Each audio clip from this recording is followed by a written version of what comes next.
Yeah, it's been a long time coming. They ain't cuffing my cloth, they tugging it. Putting up numbers, 99 problems, and I still kept it 100. Yeah, it's been a long time coming. They ain't cuffing my cloth, they tugging it.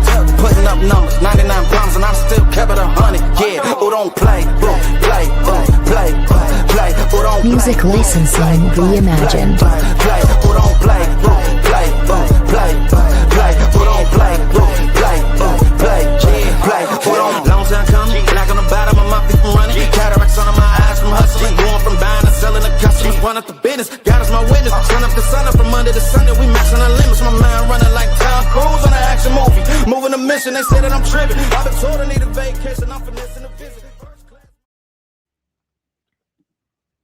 What is up, everybody? Welcome to DFS by the Numbers, and welcome. No, man, you got to switch your mic. You StreamYard switched your mic again, dude. You sound awful. Are you sure? Yeah. Are you sure? No, okay. Now you sound good. Really? You sound better. Am I back? Yeah, you were never gone, but you're like immediately. I was like, no, his mic is all wrong. Let's restart. Let's end the stream and restart it. Is it too? Can we do that? We're 300 shows in, and this StreamYard. Get some help. How much do we pay? Like $360 a year? Or didn't they up it? It's like no, I'm paying more than that. See, you have the wherewithal to pay the yearly. I do the monthly, so you gotta pay. No, you gotta pay the yearly. $45 a month, so it's like $540 a year. You got to pay the yearly to get the 10% off. Yeah, I'm gonna have to do that, I think. Oh God help us. This card. What is up, everybody? Welcome to DFS by the Numbers, and welcome to Stat Diggers for UFC Mexico City, aka UFC AIDS. Because I have AIDS after checking these lines. We have minus 500 favorites. We have minus 600 favorites. We have minus 700 favorites. We have minus 800 favorites. We have minus 900 favorites. We have minus 1,000 favorites. I think there's only one fight that's closely lined, and by closely, I mean Eileen Perez is minus 185. So everything's juiced. The money lines are juiced. The totals are juiced. Everything's juiced, Weezy. What is up? Are you looking forward to UFC Mexico City? Yeah, this is going to be a wild one. Pretty gross, to be honest with you. We have some of the worst fighters that have ever been in the organization all on this card. And two of them are in the same damn fight, which is crazy, I mean, like, you got Eric Silva, who's like a 39-year-old bantamweight who should have never been here before. Chris Moutinho, the dude with the Mountain Dew colored hair that absorbed like 390 significant strikes in about 13 minutes versus Sean O'Malley. Remember that dude? You got, Ryan Gandra and Jose Medina sharing the octagon at the same time. It's mathematically impossible that either one of these guys ever wins a UFC fight. So that's going to be hilarious. Angel Pacheco's a punching bag. And we got nothing but minus 500 favorites in here. So we're going to have some fun. We're going to have a lot of fun breaking down these fights. And hopefully we're both AIDS-free by the end of this card. But I already have AIDS. Chances, I already have AIDS. It's full-blown, too. Oh, God. Yeah. Unbelievable. Yeah, Mountain Dew colored hair. That could be the only thing that could save this. Is if Chris Moutinho comes in there with the Mountain Dew colored hair and somehow pulls a win out of his ass. That's the only thing that could save this card. That or Jose Medina. Standing up for Bolivia, Brady. Don't laugh. It's not funny. It's not funny, all right? Like, he could do it. This Gandra guy is that bad. I can't wait to talk about that fight, but we're going to have some fun today. I mean, it might not be great for betting, but there's going to be jokes all over the place up and down this stream tonight. I mean, we're probably going to spend an hour alone on the Medina fight. I can't wait. All right. So before we get into it, we do got to shout out our sponsor, and big shout out to this. I was debating on canceling the show tonight. It's been such a terrible day. A terrible, terrible day for me. And then I looked at the lines, and I got pissed off. I was probably talking to Weezy for like an hour straight, just yelling at him. Like, you gotta be kidding me. Francis Marshall inside the distance minus 350. What?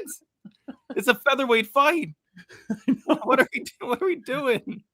Dude, I don't even think Azamat Murzakanov was minus 350 inside the distance when he fought Brenson Ribeiro.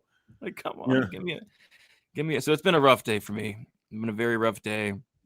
I don't got 3 hours in me, but I had to show up and I had to do it for you guys and had to do it for our sponsor.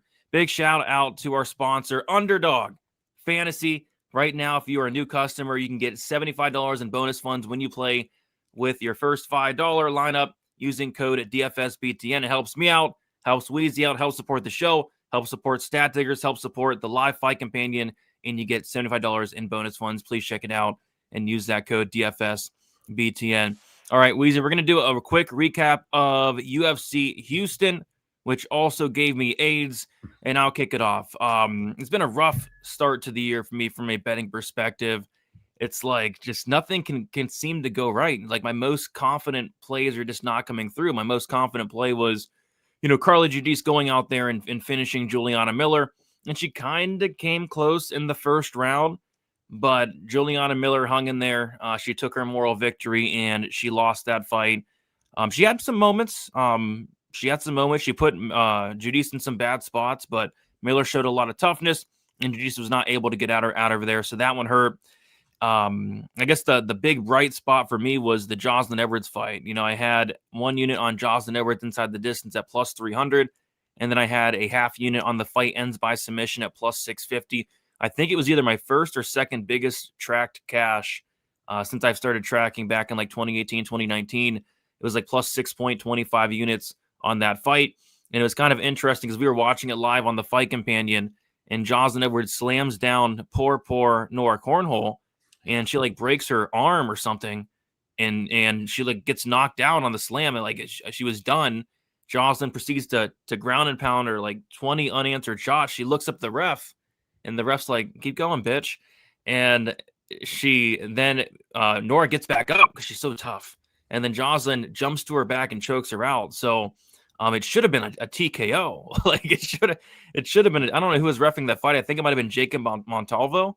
Yeah, but I think it was Montalvo. I mean, he needs to get some help. Nora like almost died. Like she didn't get up for like 10 minutes. So Cash the end sub there, Cash Edwards inside the distance there. So I thought it was going to be like a massive night, but after that, everything just went tits up. Had a ton of unders. Had like unders in the Reese fight, the Cheaty fight, the Adiris fight, the Spivak fight, and they all went to decision. And what's interesting about this, the card for UFC Houston, Weezy, 11 fights were favored to end inside the distance, right? Guess how many out of 11 of those fights that were favored to end inside the distance finished? Like, well, there were only a couple of finishes anyway, like probably only one or two, because like the Strickland fight wasn't even favored to finish inside the distance. That finished. The Costa fight wasn't favored to finish inside the distance. That finished. And then maybe the Harrell fight probably was supposed to finish inside the distance and did. Yep, 2. 11 were supposed to finish, and only 2 finished. And then, Weezy, there were 3 that were actually favored to go the distance, and pretty heavily favored at that to go the distance. And guess how many of those 3 fights that were favored to go the distance went the distance? Probably only 1, right? 0. The Fluffy fight finished. Wow. That was favored to go the distance. The Costa Ige fight was heavily favored to go the distance. That finished. And then the Edwards fight was heavily favored to go the distance, and that finished. So it was a weird week. We got Danny Ige getting knocked out. We got Uros Medic knocking out Jeff Neal. I don't care what anybody says. That's a big upset. I mean, Jeff Neal losing to Uros Medic.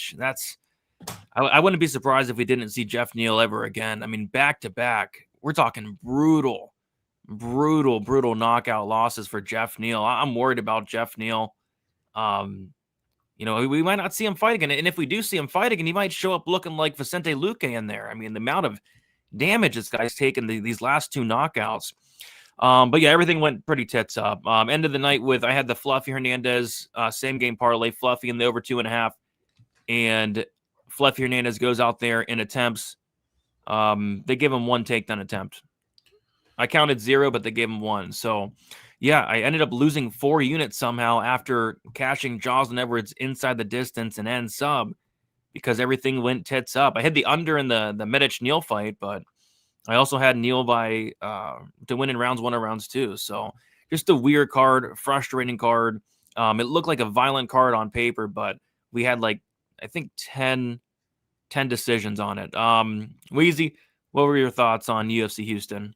Yeah, I didn't do well either. I don't know a lot of people that did do well on this one. I mean, if you were on Sean Strickland, congratulations. If you were on Uros Medic, congratulations. You know, if you were on a lot of these things like a Melquizel Costa finish, you know, dude, Mel Costa by decision. Mel Costa KO1 was plus 2,000. Oh my God. Yeah. And I mean, Ige's got a brick for a head, you know, and this is the first fight that over in like the last 5 fights where I didn't have an Ige finish only prop. When I saw him getting launched all over the cage by Pitbull, I was like, okay, I'm done with the finish only props. I'm seeing the fighting, you know, the writing on the wall. The durability doesn't last forever. And I saw what he got caught with, that, you know, a spinning kick in close, and, you know, what are you going to do? And then, you know, the other one, obviously, that was just bizarre was, oh Christ, now I got to look. But don't look at it. Don't look at it. It'll give you AIDS. I've got to look. Well, yeah, Sean Strickland shooting 0 takedowns. That was pretty wild. But and Leal Njokuani going the distance, that was extremely wild.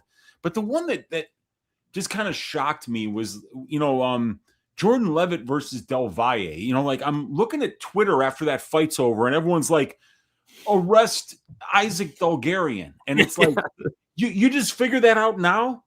Like, did you not? I mean, like, I remember, you know, like that tweet that I sent out saying, here we go again, of Del Valle, you know, his round 1 prop getting smashed. Like, literally the worst bet that you could have made in the entire year 2025 would have been a guy with the wrestling of Yadier Del Valle to beat, you know, Isaac Bulgarian in round 1. So I don't know why that surprised people. Why, you know, like, did you not watch any of the fights from this guy? He has 0 takedown defense. You know, I thought he might be able to find a guillotine or, you know, like sweep him or something like that. I mean, but that just wasn't surprising to me at all. You know, like, that people really didn't see the fact that this guy Del Valle might be a complete fraud. You know, I think they were just trying to make it funny. Yeah, I mean, maybe that's what it was. But, you know, like, I think some people are genuinely like, yeah, now I realize he threw the fight.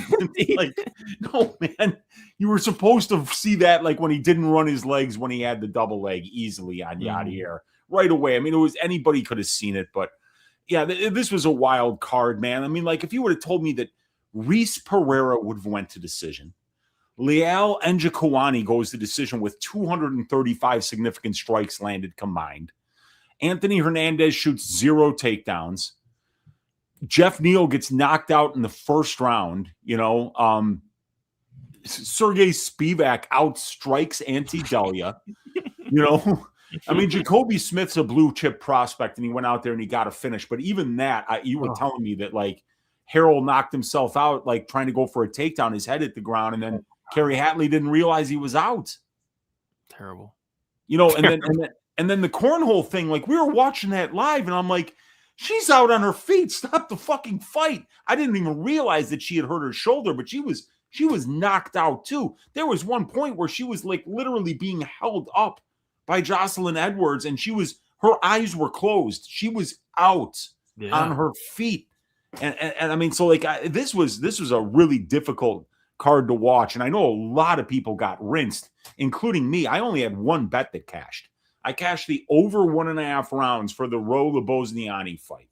Other than that, I had Hernandez and Jeff Neal's money lines, you know, parlayed. I mean, I didn't even get half of that right. You know, if you would have told me that Medic and Strickland were going to win, I would have been like, whoa, what is happening tonight? You know? So I lost a little bit. I had like a half unit on Josiah Harrell round 3 decision in case he did weather the early storm and maybe start rolling downhill in the second half of the fight. And I think I took I took a quarter unit shot on Phil Rowe by knockout. So yeah, down 3 units, but I barely had any action. I just had trouble pulling the trigger on anything last week. And I just want to warn people about this week. Oh my God. If you got rinsed last week, this is not the week to try to get it all back. This is a week where you have to be okay with maybe taking some of these ridiculously priced underdogs and knowing that you might just lose like a unit and a half, taking some big plus money shots on some things that are just way underpriced, because we've got situations where people are just betting against somebody. You know, like they're some of these favorites are just massive numbers, and you're like, really? You're laying that number on that guy? Just like people were laying minus 400 on Del Valle last week? Oh. You know, his last win was a fixed fight, and the win before that was Connor Matthews. Oh. And then he fought a punching bag on Dana White's Contender Series, the Brazilian Homer Simpson. You know, and that's the guy that we're laying the minus 400 on. So, you know, but Judice under, got smoked there. Got smoked on the Leal and Jacoani under. You know, this was not a good week for me at all. Like my picks weren't half bad. My reads on the first on the undercard were actually really good, but I think on the main card I got 3 of the last 4 fight picks wrong. I had Delia, I had Jeff Neal, and I had Hernandez. So I'm ready to move on to this week. I'm ready to move on to next week.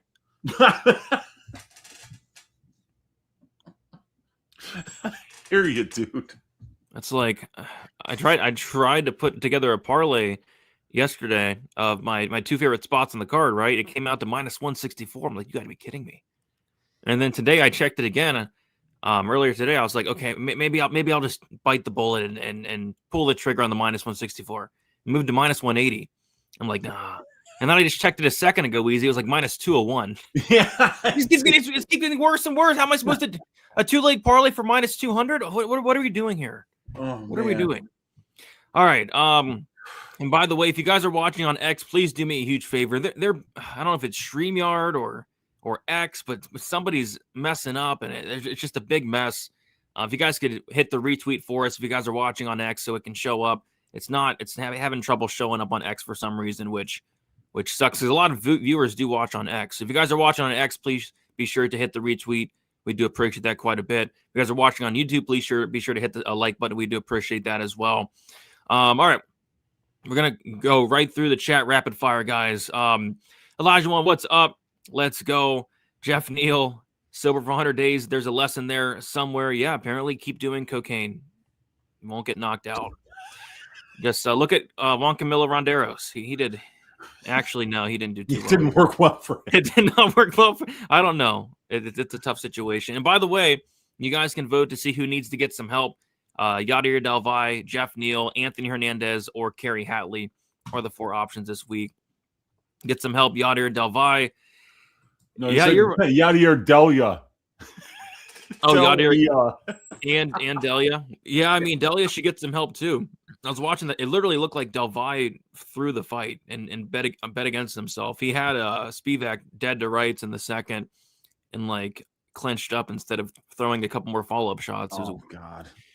We call that the Nasruddin Imavov. I remember him doing that 3 times against Phil Hawes, like way back in the day. Love me some Pinas. Yeah, me too. Who the F is Kerry Hatley? He's a referee, a terrible one at that. Who should be in prison. Remember what he did to the poor King Green, who we'll talk about. He's coming up on this card. We're going to be talking about King Green. That Harrell stoppage was almost as bad as the King Green. It's like Harrell completed the takedown, and when he completed the takedown, it looked like he hit his head on the canvas. He was already unconscious at that moment, and then Smith reverses his unconscious body, puts him in his unconscious body in a crucifix, and then proceeds to land 20 punches and elbows before Kerry Hatley decides, hey, it's probably time to stop the fight. Absolutely disgusting. This guy Harold is coming off of a brain injury not too long ago. So, I mean, Kerry Hatley needs to be, arrested. Potential life in prison. I mean, that's attempted murder. No, I'm not a lawyer, but I'm not a lawyer either. And we do not give legal advice here on Stat Pickers, Brady. We want to be very clear about that. We would be horrible lawyers, both of us. You got that right. I try to tell y'all with Spivak, hey, if you called Spivak out jabbing Delia for 15 minutes, then good on you. I was not expecting. I knew Spivak could win, but I thought he might implement some judo and the ground game. But I was not expecting Spivak to out jab Delia for 15 minutes. It just wasn't. It wasn't on my bingo card. If Del Valle isn't the number one for this week's Get Some Help, then I'm throwing my TV out the window. And we'll see, man. We'll see. Come on. Weezy's back from dinner. Had a great dinner. Heck yeah. What could possibly go wrong on this card full of debutantes and reliable fight? We got a bunch of reliable fighters on this card, and they're massive. I mean, what could go wrong with Christian Quinones at minus 700, Weezy? Oh, I mean, absolutely nothing. You know what couldn't possibly go wrong is after Daniel Zellhuber fucks up being minus 800 against Michael Johnson, he couldn't possibly fuck up at being minus 500 against almost an identical fighter now in Bobby Green. No. It's like the market gets to minus 500. How? How does this happen? I don't know. The guy just lost. He just pissed away a fight against a striker as a minus 800 favorite. And people are like, oh, I got to get, Zellhuber at minus 400. No, we got to bet it up to minus 500 because minus 400 is value. Dude, it has the whole world taking crazy pills, Brady. What is happening here? I don't know. I don't know what's happening. I really don't. We got the only Godfather in the building. What is up? Thank you for stopping by. Means a lot. Eric Silva's on the card. Not with a CK, just ERIK, not ERICK. Different Eric Silva. Okay, yeah. It's the Eric Silva, the 38-year-old bum. just kidding. I'm not kidding. Loving the watch parties. Brady, your KO reactions are priceless. Yeah, when we get KOs, they're priceless reactions. But we didn't get a ton over the weekend. We haven't really got a ton over the course of the year thus far. I saw somebody made a tweet, Weezy, that we're on pace for the least violent year since like 2019. Oh, wow. Well, I mean, it's early, though. It's still only February, so, I mean, we'll see how it goes, man. These short-term swings can be huge sometimes. Yeah, man, I got to fire my sound guy too now. I mean, it's getting bad. It's getting bad. What else we got in the chat? Has Dalgarian or Kerry Hatley been arrested yet? Not that I know of, but hopefully soon, man. Hopefully soon. Why is Mountain Dew so good? I don't know. I don't remember the last time I've had a Mountain Dew. It's not good. If ever, to be honest. DraftKings released fastest K of the night. Props. I got Eros Medic at plus 2,000. There you go. That's a big hit. Yeah. That's a big hit. You got it done like 60 seconds too. Borjas is the only dog I like. Oh, Borjas. I think he was a Stat Tickers nominee for William Knight Performance of the Year when he went out there against Sumadarji and landed 16 strikes. I'd like Doggy with Eileen Perez, but that's a different. You're disgusting. Really? That's disgusting. Eileen Perez is a friend of the show. Have some respect. She's probably watching right now. Absolutely disgusting. Let's keep it PG. Fluffy did not try to wrestle. Yeah, I didn't see him try to wrestle. What's up, Carlos? Good to see you in here.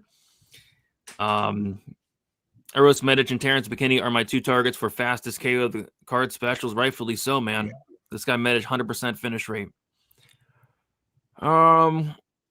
Yeah, could you believe that? Chidi Liao did not get a bonus. Like, that was probably one of the best fights of the year, let alone the card. Weird. Yeah, I mean, 235 significant strikes landed. That's nuts, especially for those guys, because both of those guys bring heat. Yeah, I'm shocked that went the distance.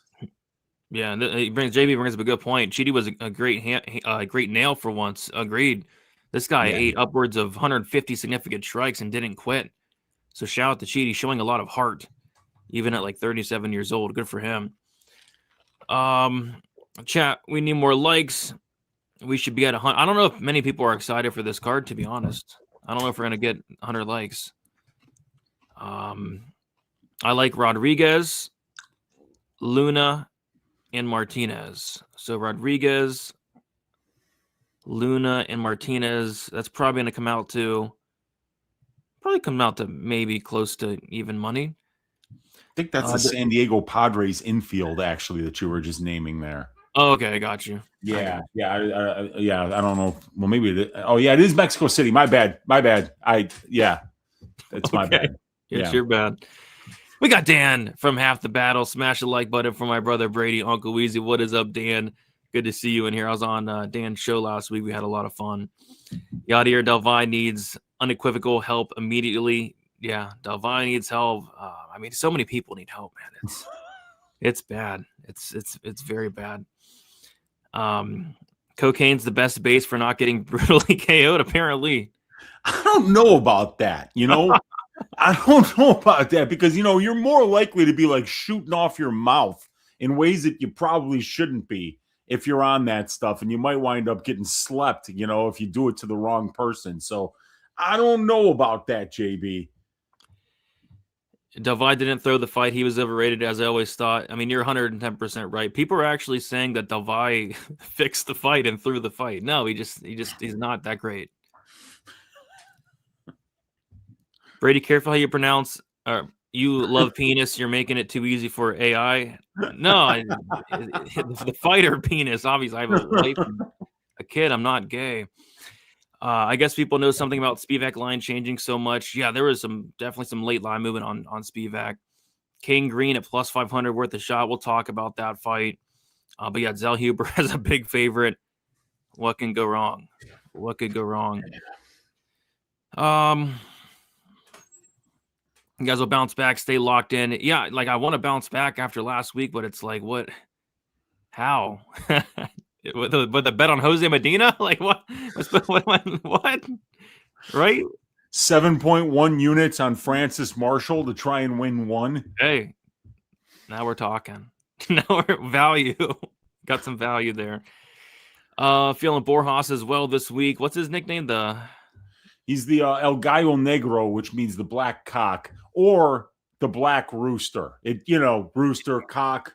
You go to the cockfight. My buddy Brian and I, we used to go to the cockfights all the time. Whenever Brian got blackout drunk, he would be on fire at the cockfights. And whenever he suggested it, I'm like, let's fucking go. We're going to win some money. So, yeah, man, I'm feeling the black cock this week. That's going to be a potential underdog spot that could possibly come through for the bettors this week. There's a lot of double entendres on this card. We've got the black cock. We've got Damian Pinas, we got a couple others too. We got the horrible stench of one Douglas Silva de Andrade. Oh, you've got the game-worn shirt there. And I thought you said you had to move out of your last house because you got mold because that shirt was in the wrong room at the wrong time. And I still have it. Maybe I'll give it out to one of our viewers. No, that I'd get arrested sending that in the mail. That has to be like a safety hazard. Putting that in the mail. Got to get a hazmat suit. They'll deliver it in a hazmat suit. Oh God help us all. I will not be singing tonight. But if we get 150 likes. I don't know, man. I don't want to. I really don't want to sing. I'm in a horrible mood right now, so I don't want to sing. If we get 150 likes, I don't know what should we do? Should I get a face tat? I can get a face tat, dude. If we get 150 likes, I will bet 1 unit on Jose Medina to win. Yes! I will bet 1 unit on Jose Medina to win. I fucking take it to the bank right now, and I will do content surrounding my Jose Medina for free on Twitter and YouTube all week. Let's fucking go. If you guys want entertainment tonight, not just tonight, but the rest of this week, 150 likes, and I will bet 1 unit on the Jose Medina money line. Because yes, he probably is the worst fighter in the division, but there is at least a plus 400 chance that he's the second worst fighter in the division. And that the worst fighter in the division's name is Ryan Gandra. So let's go. Let's go. You heard it here first. 150 likes. 150 likes. So go out, tell your friends on Twitter, pick up the phone and call your mom, call your cousin, call all the people that you haven't talked to in a while. If we get 150 likes, for this horseshit version of Stat Diggers, I will bet 1 unit and track it on Jose Daniel Medina to win a fight in the UFC in the year of our Lord 2026. Let's get it. I'll be honest. That's a bargain, guy. I mean, that's better than me singing. That's better than me sending out a Douglas Silva de Andrade nasty ass walkout shirt. That's better than me getting a face tattoo. I mean, this Wheezy's willing to put it on the line for you guys. I'm doing it if we get 150 likes. I will do content surrounding the bet, and the watch along this week is going to get record views for Jose Medina versus Ryan Gandra while we're watching that one live. You heard it here first. Brady, this feels like a Team Abu Dhabi car with all these cheap chalk. I don't know what this feels like. I don't think I've ever seen anything like this, to be honest. I mean, Christian Quinones is minus 650. Minus 700 now. Minus 700. Like, it gets worse and worse and worse and worse. This card is hilarious. We're going to have some fun. Oh, yeah. Dude, this was the second booty slapping of the year. Jordan Levitt was slapping the butt of Yadir Delvai. Yeah. That's how you know it was bad. Let's go. Everybody's pumped up, Weez. Let's go. Let's go. You heard it here first. This could be the best moment in Stat Diggers history. We're making history tonight. We're making No, too far. No. I can't lose that many units, you guys. No. I'm taking one for the team here, all right? 200 likes and no. Maybe 250. 250 likes, maybe 250, and I'll do a half unit on Moutinho and a full unit on Jose Medina. Let's go. We're at 69. Holy crap. Let's go. Really? Let's go. I bet Dixon has like 10 accounts or something. Dixon, do you have like 10 accounts? What's going on? How do we have 69 likes? All right. I'm here for the gangbang. You're gonna get it. We're gonna talk about penis and black cock, Kevin Borjas. It's gonna be bad. All right. No, 200 likes, 1 unit on King Green. Oh god, this card. No, Medina par. That's just a waste of money. All right. Okay. Last quick recap. So we let you guys decide the piping of the week last week, and you guys shit the bed. The piping of the week last week was Carly Giudice to pipe Juliana Killer Miller on site. Miller didn't get piped. So you guys crapped the bed. But we crapped the bed, Weez, because the milking of the week was Anthony Fluffy Hernandez to milk Sean Strickland this Saturday. If anything, Hernandez got milked out there over the weekend. I still don't have the heart to watch that fight because I was out to dinner and I was driving home and I thought that my UFC stat tracker was broken because it said that Hernandez had 0 takedown attempts in the 3rd round. And I'm like, oh, this fucking piece of shit's broken. I just got to get home as fast as possible. I come running into the house. I don't even have my jacket off yet. I'm like, go into my office. I turn on the camera while Brady's just signing off from the live stream. And I go, how's Hernandez doing? He goes, oh, he looks great. He's got 10 takedowns, easy. And I'm like, yeah. And I get back and I'm like, yes, I thought he was being serious, but the fight had already been knocked out.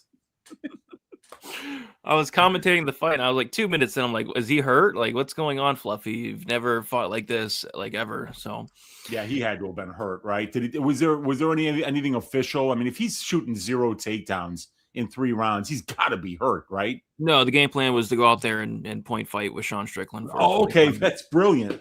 That's brilliant. That was the game plan. So, all right, guys, enough chit chat. I say we get into it. We got some fight to talk about.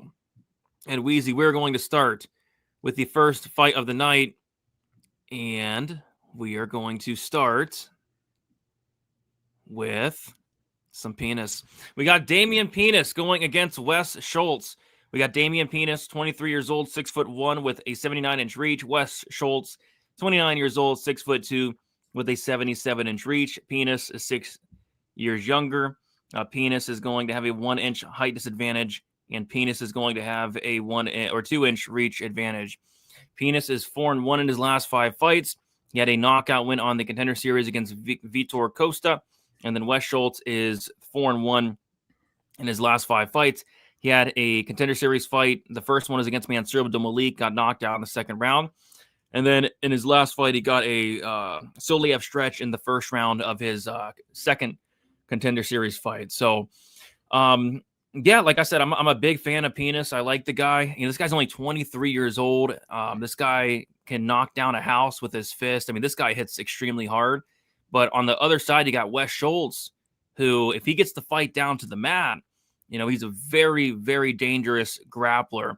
Pinas, his grappling, I don't know. It's like a big question mark, but, Wes Schultz, I'm almost certain he has the better grappling credentials. It's about a striker versus grappler as you're going to get. Wes Schultz is looking to get this fight down to the ground, and Damian Pinas is looking to keep this fight standing.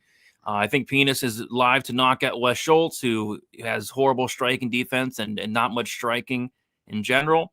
But if Wes Schultz gets the fight down to the mat, we could see a big difference in the jiu-jitsu. So, this is, I think, one of the first favorites I would be very cautious in. Like, we could get like a who was that guy that fought Carlos Vera?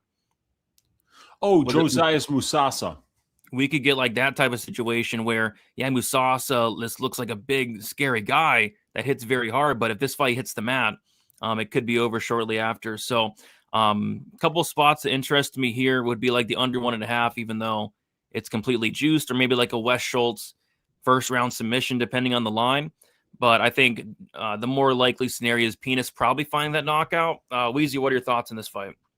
Yeah, this Pinas guy is really athletic and explosive, and like the knockouts that are on this guy's tape are fucking terrifying, dude. Scary. Like, he hit one guy so hard that he looked like one of those Philly the fentanyl addicts that are out there in Kensington, like standing around on the street, just like looking down. You see those dudes sometimes. Like, he hit the guy so hard once that the guy was just slumped over, still standing up, but he was unconscious.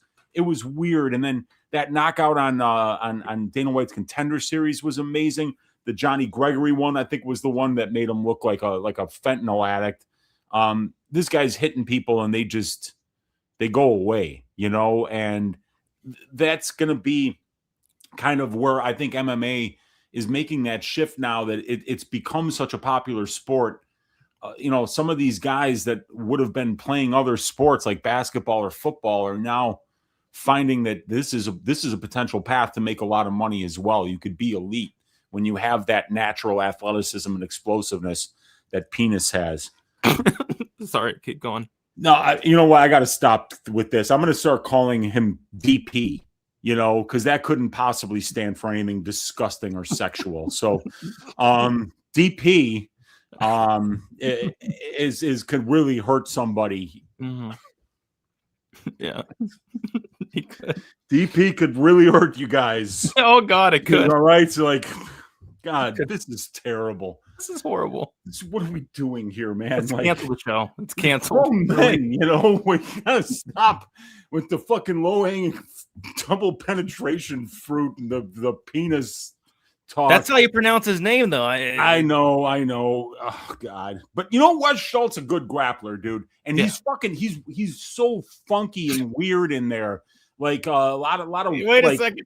Are you saying Wes Schultz could be the milking of the week? Do you think he can milk Damian Pinas? Dude. Do you think he could? If he wins, right? He's milking him, right? No. What happened? Where did it all go wrong, Brady? I kind of like Wes Schultz here. I think that the plus money ain't bad.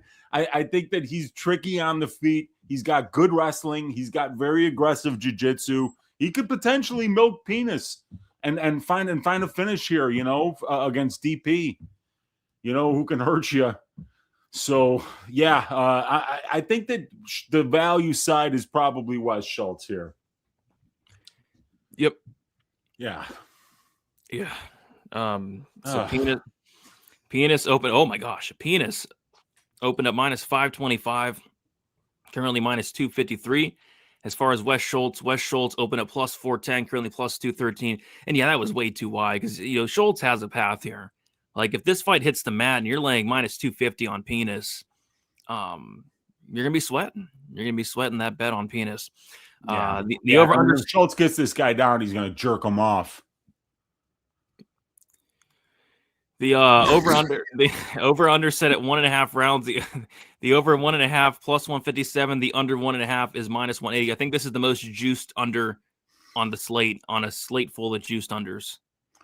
Yeah, and DP can knock you out. Wes Schultz can submit you, and we've even seen this dude like get a knockout too with a head kick. So I think that's why it's so juiced. It's just too easy to see either one of these guys getting a finish because I don't think DP's strong suit is grappling, and definitely like this guy DP hits you and you can get into the middle of next week. He can punt you into the cheap seats. Yeah, I was looking like a Schultz sub 1 plus 950, Schultz sub 2 plus 1300. Those aren't horrible. I kind of think that's his path. Like a Pinas KO1, probably his path. So, yeah, we'll see, man. I'm looking forward to this fight. Big fan of Pinas, but Wes Schultz is a tricky grappler that if he gets you down, it could put him in trouble. Yeah. Pinas party time. These nicknames, man, it's not a nickname. It's his real name. Somebody commented on my video and said that he probably had to pick up in MMA because people are making fun of him, and I was like, nobody's making fun of that guy. Yeah, and not make face, make maybe fun of that guy at your own back. peril. Yeah, don't make fun of you. Don't make fun of that. He's terrifying. He's a terrifying individual. I think Pinas can take this one deep. No, I kind of think if he's getting it done, he's getting done early. No, I don't think he's been to the third round. Yeah, no, his entire MMA career has lasted 32 minutes in 9 fights. So it's an average fight time of 3.6 minutes. It's crazy. Pinas is weak off his back. He could be. Absolutely, he could be. Yeah. Pinas has no takedown defense from what I remember doing tape on him before the Dana White's Contender Series. And yeah, there's probably a big gap in the jiu-jitsu on the Wes Schultz side. 23 years is the perfect age for Pinas. At that age, he is still nice and hard. Yeah. I mean, like you're in your prime. The blood is flowing. Yeah. You're up there. You're stiff, but still strong. Brady loves Pinas. Brady like, come on. My mom watches this show, guys. Come on. If you're watching, Mom, I don't. I have a wife and a kid. For God's sake. Pinas connoisseur. There we go. Pinas can definitely find the holes in his defense. Yeah, Schultz does have very questionable striking defense. Yeah. Pinas gives me Josias Musasa ground game vibes, and Musasa's ground game was god awful. Double pennant, no. Wes can milk Pinas. What's up, Andre Fialo? Good to see you in here. Don't hate the Pinas, hate the game. We're gonna get kicked off of YouTube, but it's his name. Like we can't get in trouble. Like if we get kicked off, be like that's literally his name. Yeah. Pinas gonna go all over the cake. What? Yeah, Schultz is gonna choke nice and quick. Schultz is gonna choke Pinas. First ever Pinas milking of the week.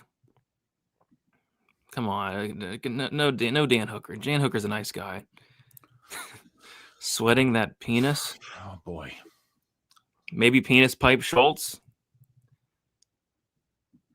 Bet Online is the only book that has stuff out. Pinas under 1.5, bet 1,000 to win $5. No, it's actually only minus 180, but unders have not been coming through this year. So this fight probably ends up going the distance somehow. Pinas will come in hard and finish quick. I agree. Pinas in 60 seconds. What's wrong with you guys? Everyone here needs to hit the like. Agree. Let's see how many likes we're at. 90. So we're like 60 away. Let's go. Right. Let's move on. Hurry this show up. Let's move on to the next fight. What's wrong with you guys? You guys are disgusting. All right. Moving on to the next fight, Wheezy. We got Francis Marshall versus Eric Silva. So we talked about Pinas in the first fight. And now it's time to talk about some ass because we're talking about Eric Silva. Eric Silva, he's 38 years old, 5'9" with a 71-inch reach. Francis Marshall, 26 years old, 5'9" with a 72-inch reach. Marshall is 12 years younger, same height, 1-inch reach advantage. Silva is 3-2 in his last 5 fights. This is a mistake, right? We said he's lost to TJ Brown by submission. Wait, what? That happened. He got submitted by TJ Brown. He did what? He got submitted by TJ Brown. The guy that works at the lingerie store? TJ, him? Yes. No. That one. Oh, yeah, that's right. He did. And then he got knocked out by Muhammad Naimov. As far as Marshall, he is 2-3 in his last 5 fights. Knocked out Marcelo Rojo, lost a split decision against William Gomi, got knocked out by Isaac Dolgarian, won a decision against Dennis Bazukia, and then lost a decision to Marian Santos. So, yeah, I was researching this card a couple weeks ago, and the one spot that stuck out instantly was I saw Eric Silva was fighting, and when I saw he was fighting, I just started laughing for like 5 minutes because I remember the TJ Brown fight, and this guy got cooked by downtown TJ Brown, and then he got injured in the first 5 seconds of his next fight against Naimov, got knocked out, and then he hasn't fought in like 2 or so years, and like he wasn't a young guy to begin with when he first came into the UFC. Now it's like he's 38 years old, almost 39. It's like, what is he doing here? What are you doing here, Eric Silva?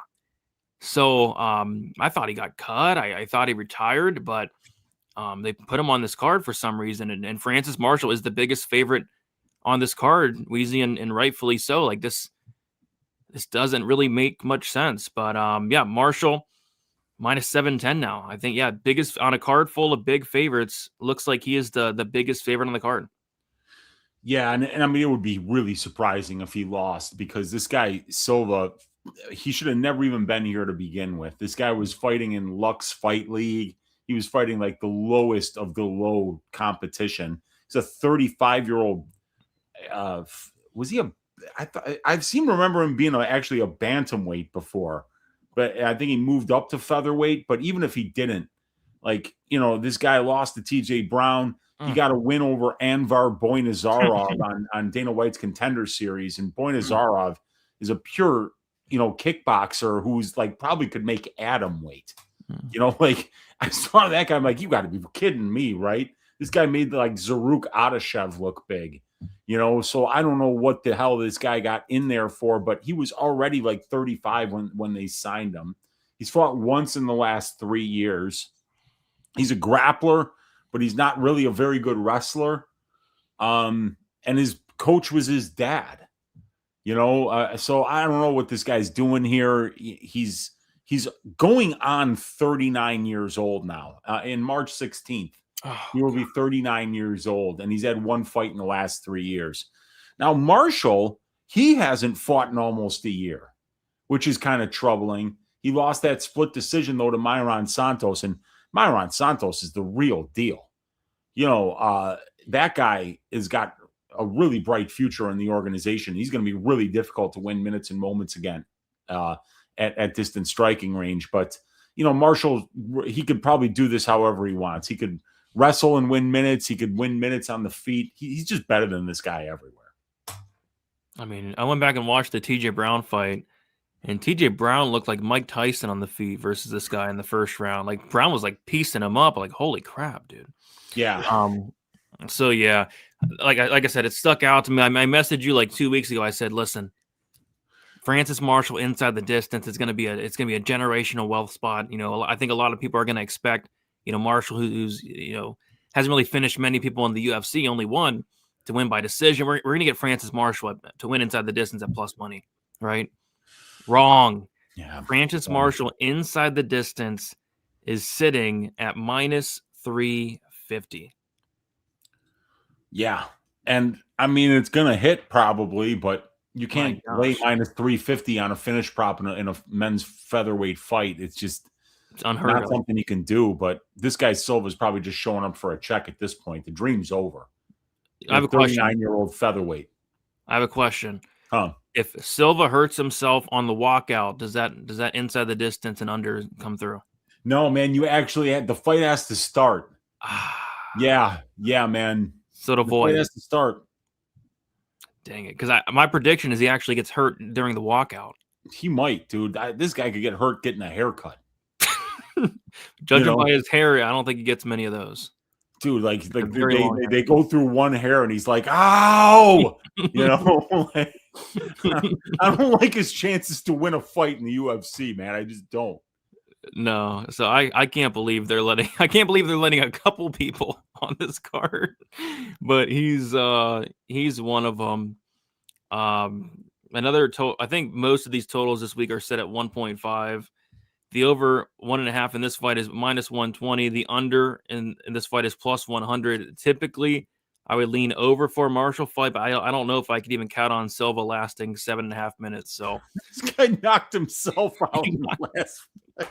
He knocked himself out in the first 5 He hurt his leg going for a spinning kick like he was Fat Barnett. And then he got knocked out because he hurt his own knee trying to throw a kick. Remember? Yeah, he was like an old bantamweight like 2 years ago. Now he's like 39. So I don't know what we're doing here. But yeah, Marshall was one of the guys that tried to parlay up when he was like minus like 500. Now he's minus 700 within the span of like 24 hours. I mean, it's getting pounded. I think people are watching people are watching Silva and seeing the Brown fight and Brown piecing him up on the feet. I think. Oh God, it's so bad. So bad. Yeah, many part-time plumbers getting piped on site this week. Yeah, we're gonna have a lot of pipings and a lot of milkings. Yeah. Got robbed against Santos too. Yeah, that was a horrible decision. That was he looked incredible, dude, against Marian Santos. I mean, he hurt Santos multiple times on the feet. Yeah. Took him down a couple times. And like you said, Santos is no joke whatsoever. No, I'm done talking about Damian Pinas. Okay, not the haircut. Yeah. Submission only. Silva should be an okay way to light some money on fire. I mean, I guess that would be Silva's path. I don't know if he even has does he even have a path here? Like, what is a Silva win? I guess it'd be like a submission. I don't know. I think Marshall would have to get like hurt or something. Yeah, and Marshall's been on a year layoff, so that you never know. He might have because Fluffy was on kind of a long layoff going into that fight, and he had to call off a fight a couple months ago because of an injury. So you never know what's going on with these guys, man. You never know. I mean, anything's possible. It's MMA, but I mean, like, think about it, right? This could be like the steakhouse bet. Yeah, he could throw the fight. He could be like, fuck, let's no, make he's not American. He's an American top team. They don't do that over there. You'll see people throwing fights more towards like the Vegas area, Colorado area around there. Colorado area, Kansas City area. Yeah, around there. You won't see the American top because they're getting that Florida sun. Yeah, that's true. And Marshall has a great tan. He's a great tan. Yeah, he does. And he's from the Northeast originally, though. Yeah. I think he used to train with Kurt Pellegrino, before he moved down to American Top Team. I mean, obviously, that's always one of the best gyms in the entire world. So, yeah. I was convinced this fight wasn't going to happen because he'd probably get hurt, but Silva could get hospitalized from taking a foot bath. He 100% cries when he gets his hair cut. Come on. Silva KO. Yeah, he did KO, like you said, Bonivar. It was terrible. Oh God, we got Sarikas Dumas in the building. What is up? If anything's possible, I'm a future title. If you keep working, put in that work, said Rikas, you could be, man. The Reapers got next. Can't wait. If you put 20,000 on Silva, Moutinho, Medina, and they win, you could win $4 million. Whoa. Who's got a spare 20 grand? They can loan their Uncle Weezy. Wow. Wow. All right. Moving on to the next fight. We have Sofia Montenegro going against Ernesta Kareckaite. We got Sofia Montenegro, who is 26 years old, 5'6" with a 67-inch reach. Kareckaite, 27 years old, 5'9" with a 71-inch reach. Montenegro is 1 year younger, and Kareckaite is going to have a 3-inch height advantage and a 4-inch reach advantage. Montenegro is 3-2 in her last 5 fights. She had a decision loss on the Contender Series, and I guess ended up getting signed. As far as Kareckaite, she is 4-1 in her last 5 fights. She had a decision win against Carly Gies on the Contender Series, won that fight, lost to Dion Barbosa, and then won a decision against Nicole Cagliari. So another pretty big favorite here in this matchup. I think Kareckaite is around like minus 260 to like minus 300.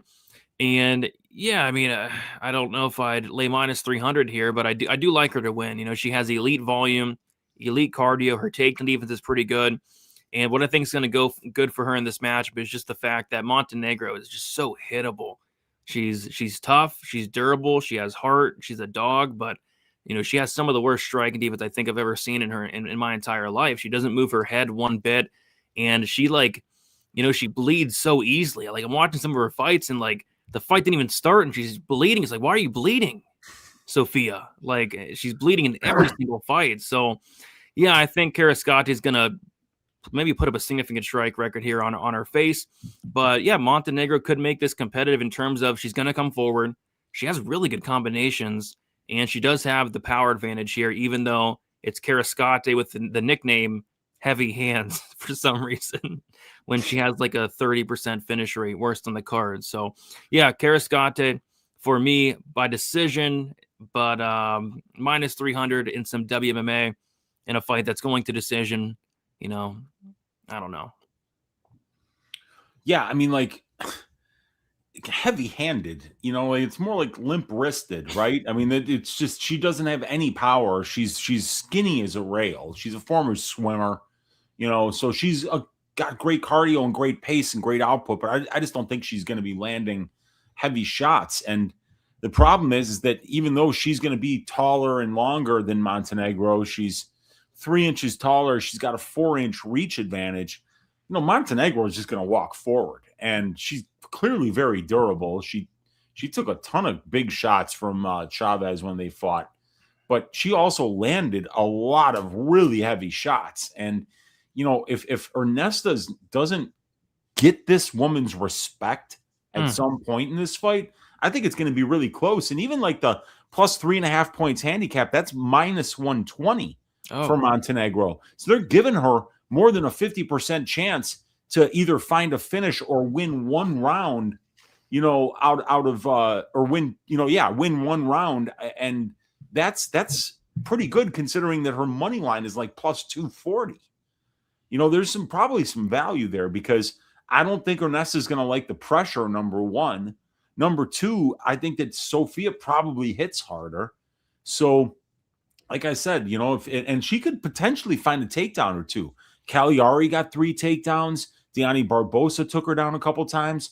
If you watch her regional scene tape, she fought against Letitia Blow twice, and Letitia found a bunch of takedowns and a bunch of control time. Now, of course, that was earlier in her career, and I'm sure Ernesta's made a lot of improvements since then. But still, you know, I mean, I kind of feel like there's a little bit of value on the underdog here. It's a women's fight. It's probably going to decision a lot more times than it doesn't. And Sophia hits really hard and might be able to win this fight on damage as long as Ernesto doesn't cut Sophia early, which that could easily happen. I think optically it might be Sophia that is the one that's looking like the stronger fighter here. I think when they put the Vaseline on Sophia, she's going to start bleeding, man. Yeah. I mean, like just that little bit of menthol eucalyptus in there could be enough to just start the blood flowing. And we'll touch on some underdog at the end of the show, but one that I really like in this fight is going to be, let's see if they still have it. The Kareckaite significant strikes, it's set at 74.5. I mean, I'm taking the higher. I think she might get 200. Sophia has no striking defense to speak of whatsoever. And if this fight goes 15 minutes, I think she could triple that. So, I mean, she landed what, like almost 200 against Gies, something crazy like that against Carly Gies. Yeah, 184 against Gies, 95 against Nicole Cagliari, and Cagliari shot 14 takedowns in that fight. Yeah, and she still managed to land 95 significant strikes. So, yeah, I think that could be a really good spot for a Kareckaite over. Yeah, or more higher. Yeah, higher. I would have put it like at 100, which is crazy, but I think I think it's going higher.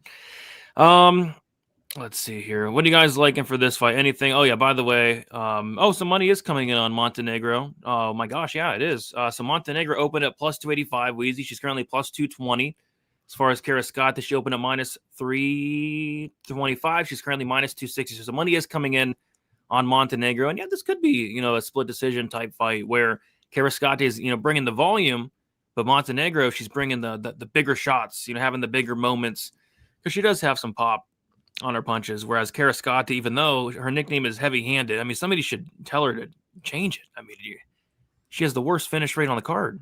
Change your nickname, Kareckaite. Has she hurt anybody ever? I haven't seen it, and I haven't seen it. It's kind of like Quinones' brother that had jiu-jitsu tattooed across his chest so that nobody would try to take him down. You remember that? Yeah. Classic.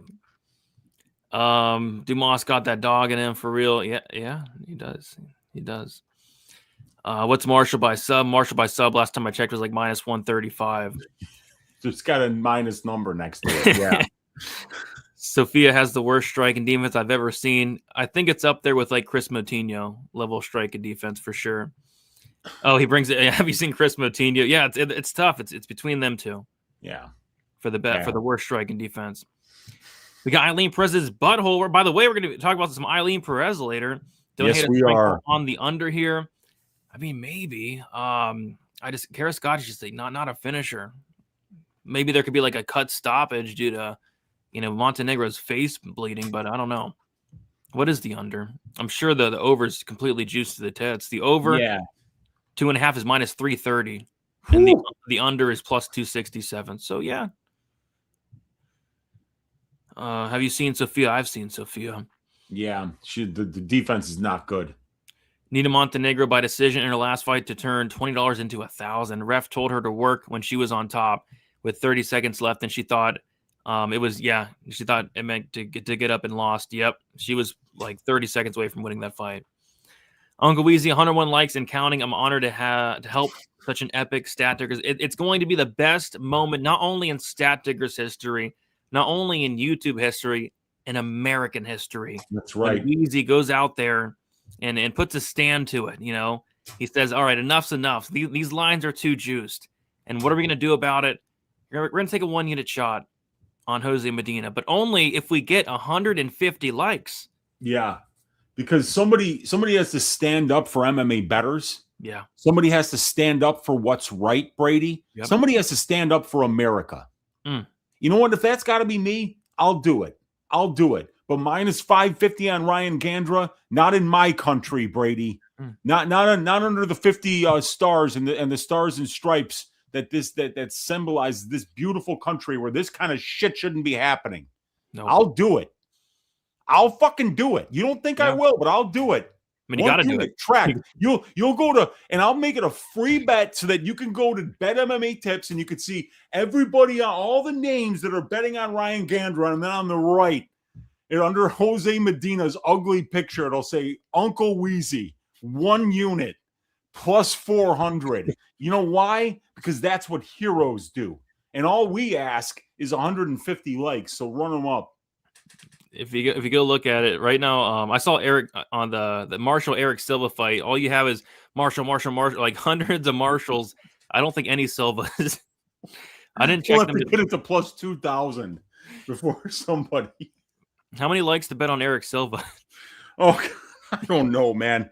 I think I'd need a fucking $20,000 check. I mean yeah. And then I'll put 1 unit. yes, agreed. If somebody gives me $20,000, I'll put 1 unit on Eric Silva. Deal. Or when Ernesto's winning, it's by split. So it could be a split decision here. You never know. Unanimous decisions are for pussies. Yeah, that's right. Yeah. This show is a scam comment was a top 5 Stat Diggers moment. So many super chats came in after that. I forget. I do remember that comment. 150 likes. Come on, guys. 45 more likes. Holy! I would have preferred to get 150 likes by the time we break down the fight. Let's see. We're breaking it down, and We got about 4 fights, guys. Let's try to get 150 by the Medina fight, so Easy has to bet it during the breakdown, which would be cool.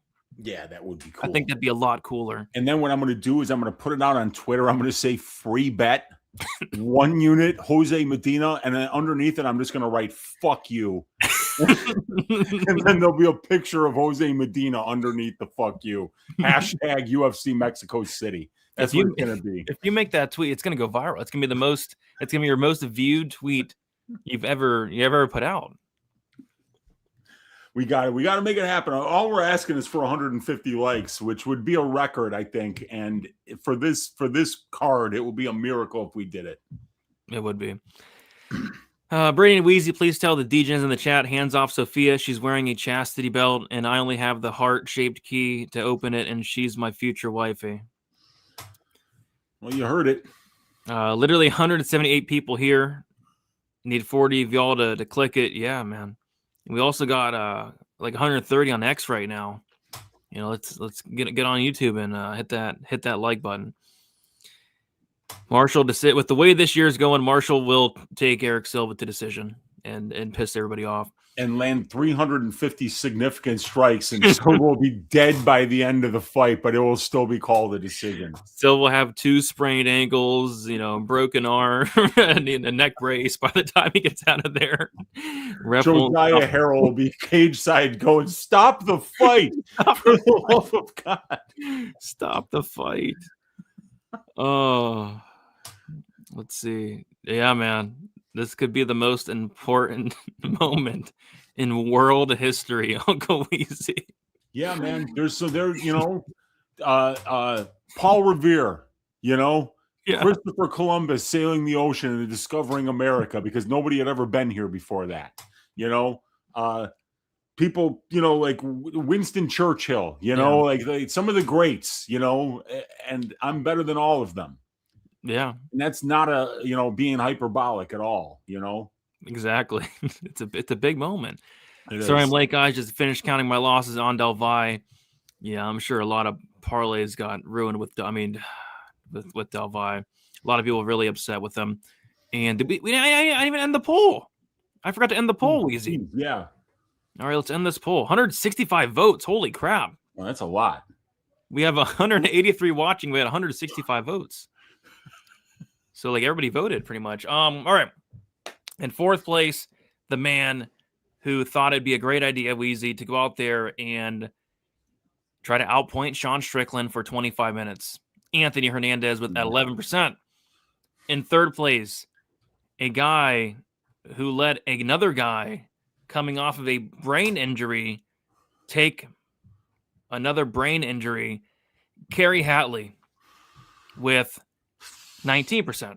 All right. In 2nd place, a guy that got sober before the fight, came in looking career best shape and got knocked out brutally for the 2nd time in the last, I think, 6-7 months. And then in 1st place is Yadier Del Valle, 49%, who went out there, ran through Isaac Dalgarian, talked a lot of shit on Instagram, and then got 30-27 by Jordan Lebanon, and quite frankly got his butt spanked, both figuratively and literally got his butt spanked by Jordan Lebanon. Yadier Del Valle, get some help. Yeah. Get some help. Yeah, I'm angry about it. I almost canceled the show because of these odds. What am I? Christian Quinones is minus 700. Francis Marshall minus 710. What are we supposed to do? Jose Medina, the real JDM. Chill. Eric Silva by split decision. Oh gosh. I jumped on my cat's account, so I give it. There you go. Yeah, jump on your cat's account, man. Jump on the other account. Yeah, do it, man. Appreciate that. We appreciate that. Only 25 to go. We might get it before the Medina fight. Oh now we might need to slow down. I want to time it perfectly. I want the 150 to be during the Medina fight. I didn't know our audience hated me this much. What's wrong? You guys are jerks, man. You guys are jerks.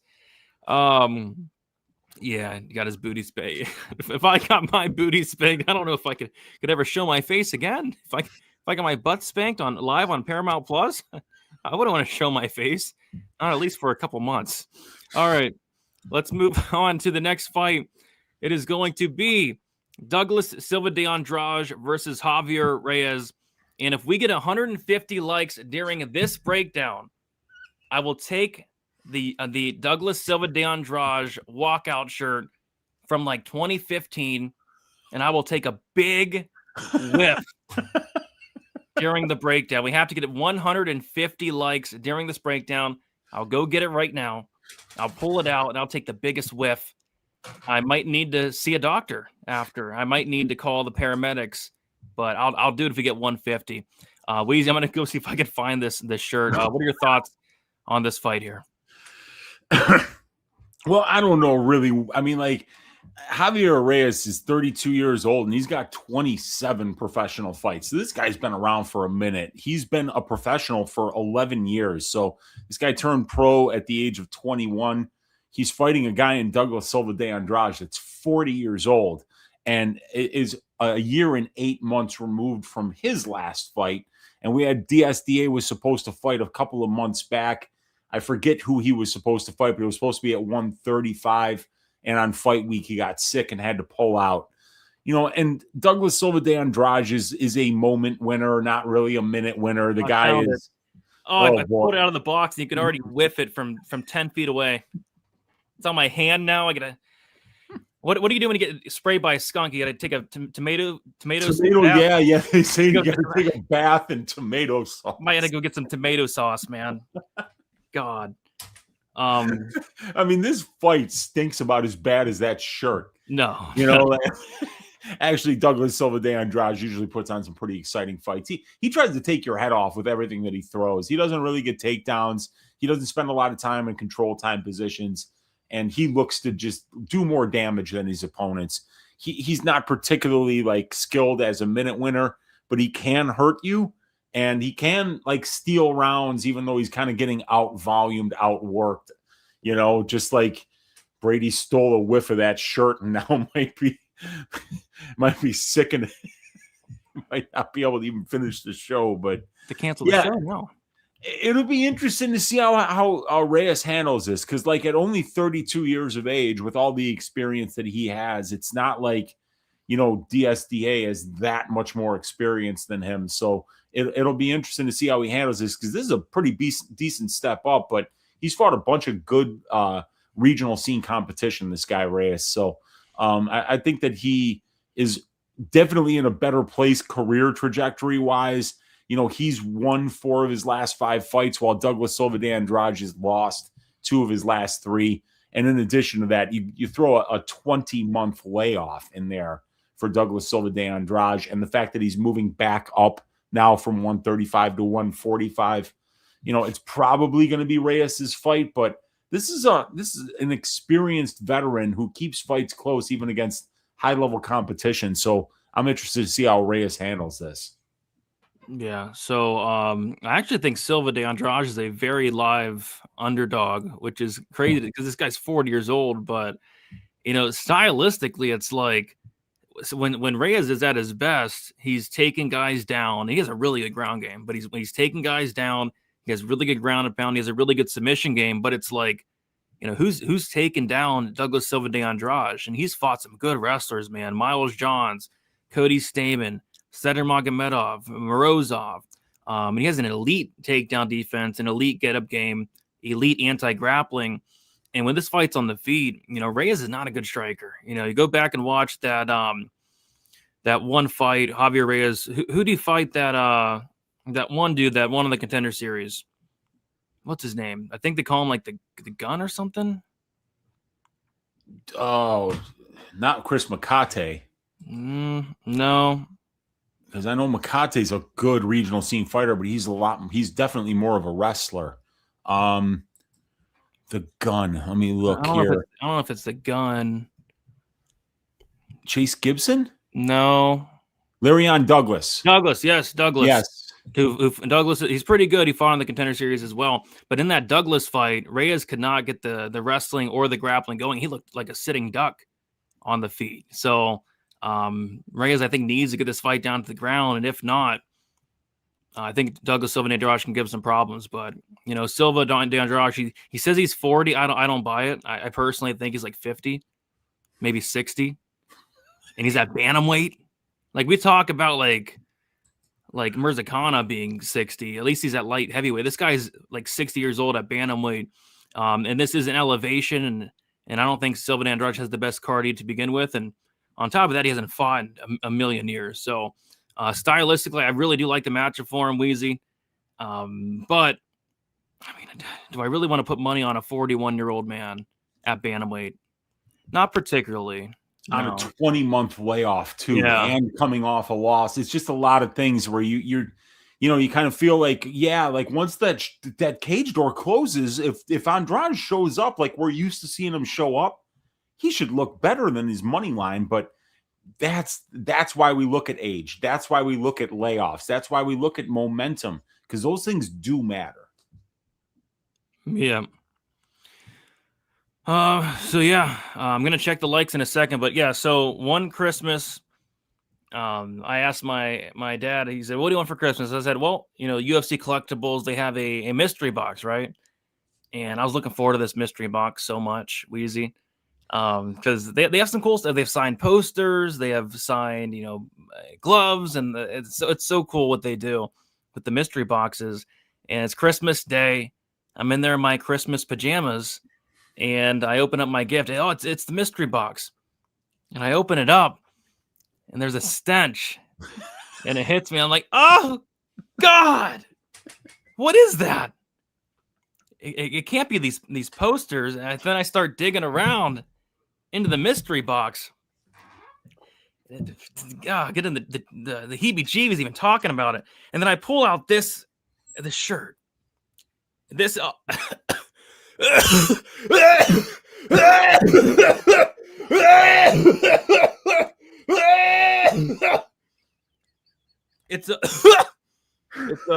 one of the old the Reebok walkout shirts. I mean, when was it? Like back in 2015, 2016? Yeah. 2017. I mean, it's an old shirt. And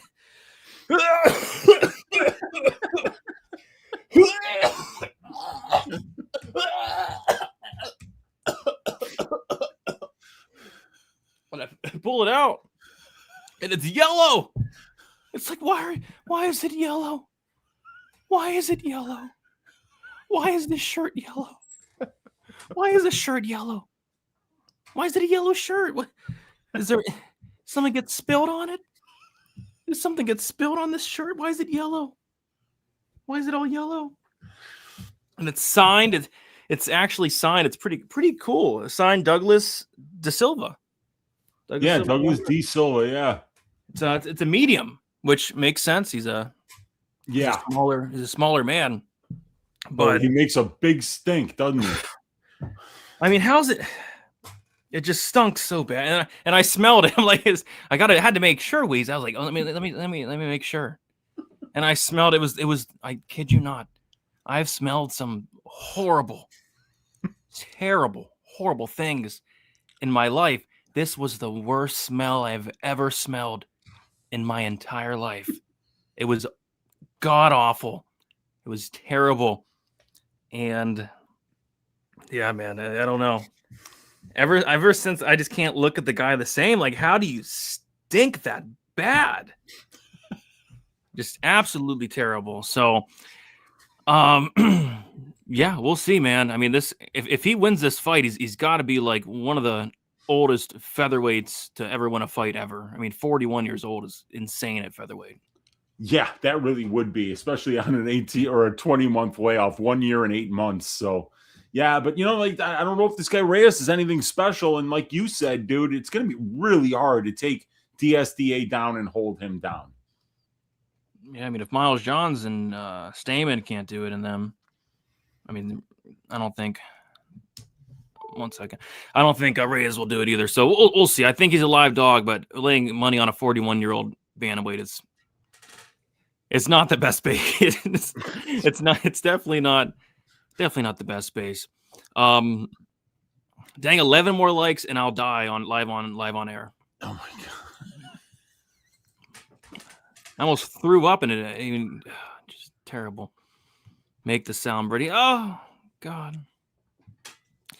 Silva de Andrade is the much more well-rounded out of the two and has the stronger strength. He has the stronger stench. That's what I thought you said. He has the stronger strength of schedule. His age at that weight class is the only red flag. Same. That's the only red flag. And the cardio a bit. But, yeah. It's fight worn when it has blood and feces. I think it's just his warm-up shirt, his walkout shirt. There's no feces on it. I'd hope not. Somebody get ready. We got to get a CPAP sponsor. Piss. Why is he pissing? He's not pissing. It's just sweat, man. Just tap back into bro dying. What's up? the nastiest shirt in history. Like I said, I'd give this away by now, but I swear I'd get sent to prison putting something like that in the mail system. There's got to be like a hazard doing something like that. I can smell it from here. I can't wait till this breakdown's over so I can go. I gotta throw this away. To be honest, I mean, this is, Get it out of the room. Don't let your dog smell it. It'll be so much worse for the dog. Yeah, wake the whole house up with the smell. Did you wash it? No, I didn't wash it because it's autographed. I don't want to. I mean, that would kind of defeat the purpose of having the autographed shirt, you know. Brady sleeps. No, I'd be dead if I did that. Like it up, boys. That's what weight cutting smells like. That's what success smells like. We got 200 people in the chat, 10 more. I think you guys are going to run out of time, man. We got CP in the building. Sorry, I'm late. I had to pick up an extra shift to make up for all the money Jeff Neal cost me. Yeah, it was bad, man. That was bad. Douglas has a strong stench of schedule. Yeah. There's no question. Oh, God. Just now joining tonight. We'll catch up on what I missed. You've missed a lot, Jake, and we've only broke down like 2 fights. That's why I can't be taken down. The stench is too great. It's a good point. 8 more likes. And then Weezy has to bet Medina, and I have to smell this shirt. 7 more likes. That's disgusting. Eileen Perez's butthole. Douglas look so squishable? Indistinguishable. That's a good word there. Yeah. Indistinguishable. Some random from the crowd might accidentally get put into the cage for him. Maybe, man. We got Dayron in the building. Brady, Uncle Weezy, first time commenting. Love you guys. Thank you for all you do. Thank you for hanging out, man. LMAO, I'm way behind. What are these sounds Brady is making as Weezy describes the Delvi fight? What sounds was I making? I don't know. Think probably. Oh. You'll get some help. If I'd rather throw it away than wash it. If I wash it, the signature might vanish or smear or I might as well just. I'm probably gonna throw it away, to be honest. I mean, because in reality, like what's this shirt really worth? It's probably worth nothing. Probably is worth nothing. Yeah.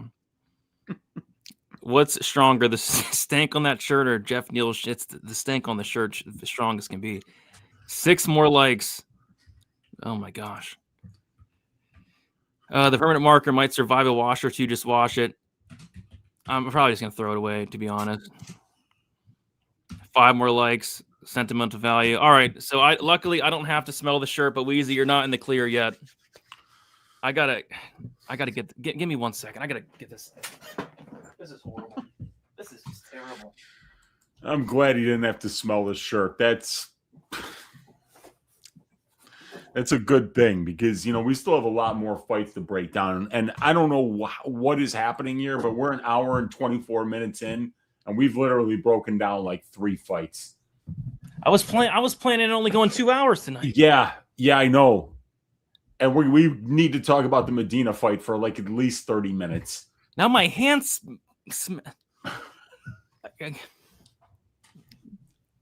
Oh God, it's terrible. It's terrible. All right, let's probably have pneumonia or something now. You might have something nasty, like an unspeakable disease. I don't know. Gee, like the smell is like lingering and the shirt's put away. All right, Weezy. Let's move on to the next. Yeah, we spent like 30 minutes on Damian Pinas, Wes Schultz. We're going to spend an hour on the Medina fight. But this one, I think we can probably breeze through. Christian Quinones versus Chris Moutinho. We got Christian Quinones, 29 years old, 5'8" with a 70-inch reach. Chris Moutinho, 33 years old, 5'7" with a 68-inch reach. We got Quinones 4 years younger, 1-inch height advantage and a 2-inch reach advantage. Quinones is 3-2 in his last 5 fights. He won a decision against Long Zhao. He knocked out Khalid Taha in the first round, got submitted by Kung Ho Ko, and then lost by submission to Hayani Barcelos. As far as Chris Moutinho, he had a stint in the UFC. It went horribly. He got knocked out by Sean O'Malley and then got knocked out by 40-year-old bantamweight Guido Canetti, and then went on a run outside the UFC. All finishes, comes back, and then it gets brutally knocked out against Malcolm Wellmaker. So, yeah, Christian Quinones, Weezy, is currently the second biggest favorite on the card at minus 700, which is just disgusting because when you think of Christian Quinones, he's not your typical guy you want to lay minus 700 on. I mean, he's not durable. He has horrible cardio. He's dangerous. He has dangerous striking and jiu-jitsu early, but as the fight goes on, he really slows down. He can make mistakes. He can get subbed. He can get hurt. But he's going against Chris Moutinho, which I'm just not sure what he's good at. Like, is Chris Moutinho a great striker? I don't think so. Is he a great wrestler? Not really. Is he a great grappler? No. He's tough. And that's really about it. But with that said, though, Weezy, this guy's a tough guy. He's a tough guy that's been finished 7 times. So his best attribute is toughness, but he's been finished 7 times. He has a 29% strike and defense, which is by far the worst strike and defense I've ever seen in my entire life. I mean, Juliana Miller had a better strike and defense than Chris Moutinho. So, yeah, I mean, I guess by default, Christian Quinones wins this fight. But, I mean, minus 700 on Christian Quinones, like what the heck could go wrong? Yeah, so here's what we're doing, Brady. We're laying minus 700 on a guy that hasn't fought in 2 years. Oh, my God. And lost to Hani Barcelos after Hani Barcelos' rib popped out of place in the middle of round 1. So Barcelos couldn't breathe, could barely sit down between rounds, and he still submitted Christian Quinones in the 3rd round after losing the first 2 rounds. You know, yeah, this is what's happening. You know, this is where we are. This is what we're doing now.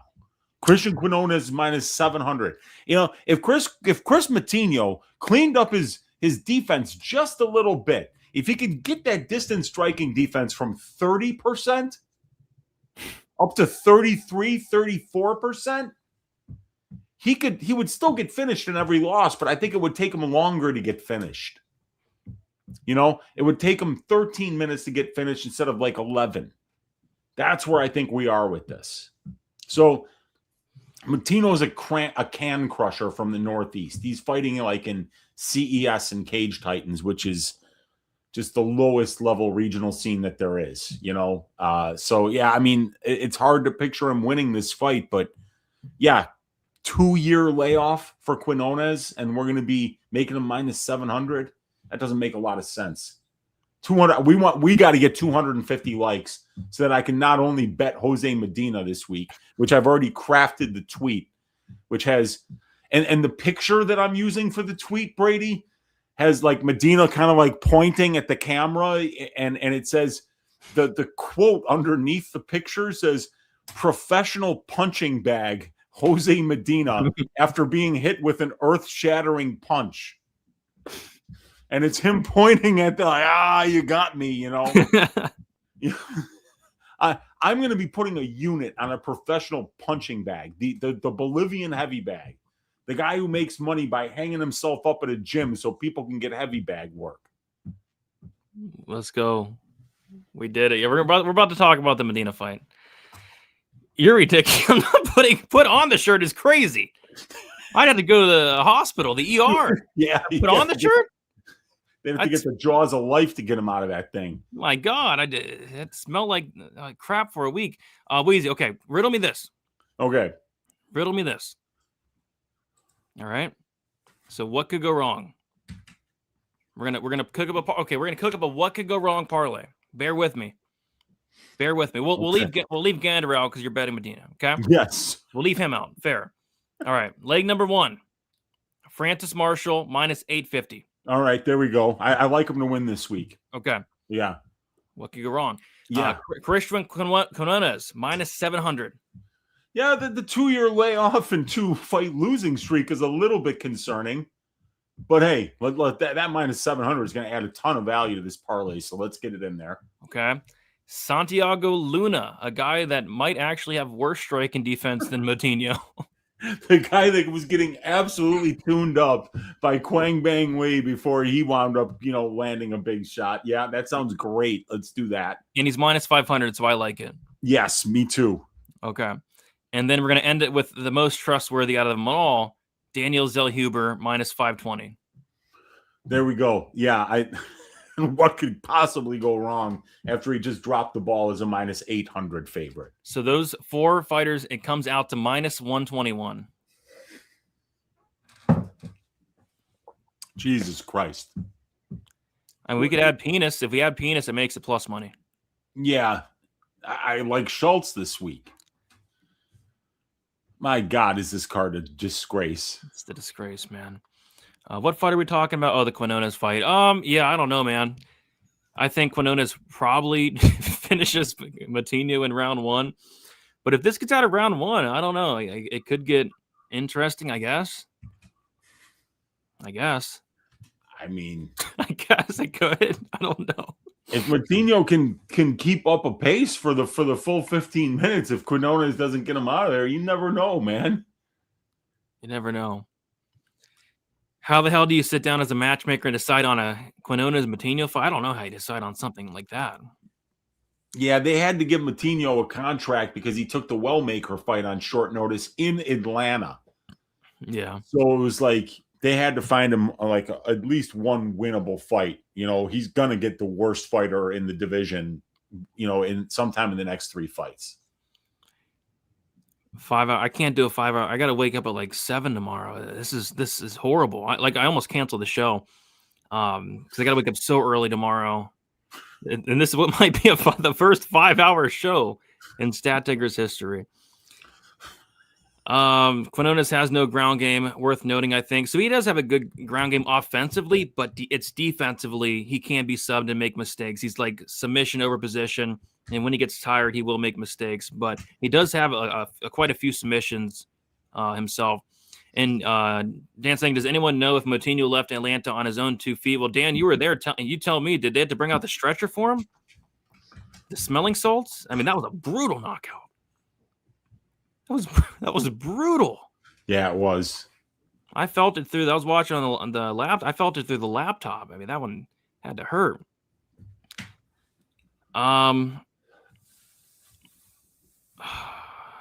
Get some help, StreamYard. Oh, Moutinho and Medina, pound for pound. Who takes it? I'm giving it to Moutinho. I actually think Moutinho is a better fighter than Jose Medina. I tend to agree.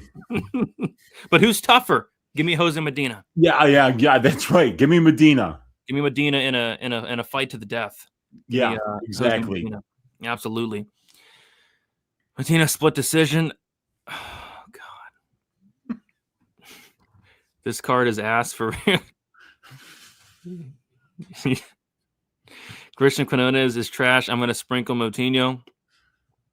God help us all. Yeah, it's brutal. Moutinho round 3. Moutinho round 3. Quinones is underrated. I don't know. I kind of think he's properly rated. I don't think he's a bum, But she's not a minus 700 type of guy. This is true. Moutinho, I saw the other day when I was looking at the fight. Yeah, this guy Moutinho beat Damon Blackshear. It's crazy. Wow, I'm shocked about that. Yeah, I'm shocked too. This fight smells worse than that. Sure, that's not possible. Nothing smells worse. I kid you not. I'm not making it up. It's not a joke. I mean, it's the worst stench ever. The worst stench ever.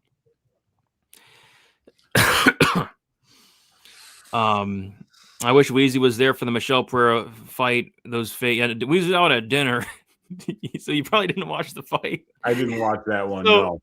First of all, Michelle Pereira went life and death with Zachary. Life and death. I thought Zachary's won the fight. Oh my God! Wow. I scored it 29-28 because Michelle stopped fighting in the last 10 minutes. He stopped fighting. He didn't do anything. It looked like the Abus fight, but Zachary's was so bad that Michelle was, I guess, still winning, doing nothing. It was horrible. But in the first round, Weezy, Zachary's lands a kick to the inside of the thigh, nowhere near the cup, nowhere near the dick, nowhere near the balls. And Michelle Pereira says it was a groin strike. And he's like really selling it. He's like, oh God, it wasn't even close. And then a couple minutes later, Zach Reese lands a kick to the just below the belly button, just below, nowhere near the cock or balls. It's not even debatable. And then he says he kicked him in the balls again. He's like, oh God, like what are you doing, Michelle? Oh and then my God, he doesn't want to be in there anymore. No, and then and it was either the first or second round. There was an eye poke, and it was an eye poke, but somebody said he was holding the wrong eye. Oh my God, you're kidding me. No. It's like, and then apparently somebody questioned him about it after the fight, and he said like something along the lines of, "You're not in there, you don't know." It's like, Michelle, you're lying. You didn't get kicked in the balls, man. It was bizarre. And then he went life and death with Zach Reese. God, I don't know. The Paramount Plus era started off really good. Those first two cards were great, and then it's slowing down a little bit right now. We got to get together. Moutinho plus 3.5 point spread. I don't know. Minus 121 for a 4-leg parlay.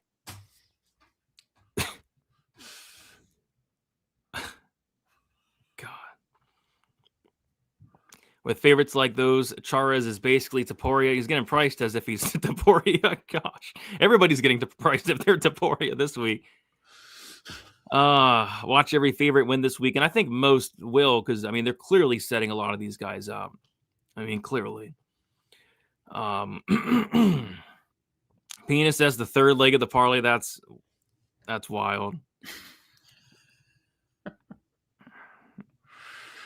Oh God. Yeah, this is like not joking. Like, has anybody talked to Josiah Harrell? Like, I don't know him, dude. That was horrible. I mean, that was literally one of the worst stoppages I've ever seen in my entire life. He was out cold and then ate 20 unanswered punches and elbows. It was horrible. So I hope he's okay. My goodness. It was terrible. The Jeff Neal wake up. I don't think he woke up yet. All right.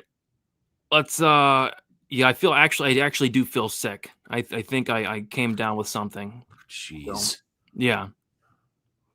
Terrible. All right. Friend of the show,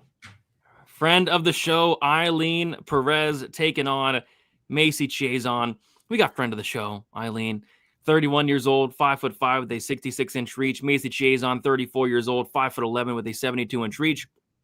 Eileen Perez, 3 years younger. Macy Chaison with a 6-inch height advantage and a 6-inch reach advantage.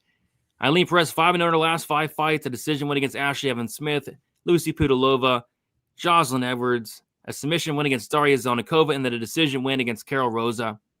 As far as Macy Chaison, she has 2-3 in her last 5 fights, a knockout loss to Irene Aldana, a submission win against Penny Kianzad, a knockout win against Mara Bueno Silva, a decision loss to Ketlin Vieira, and then a decision loss to Yana Santos. So let me know if you like this comparison or if you don't. I compared Macy Chaison to Phil Rowe. For me, she's the female Phil Rowe because she has all the intangible. I mean, she's 5'11".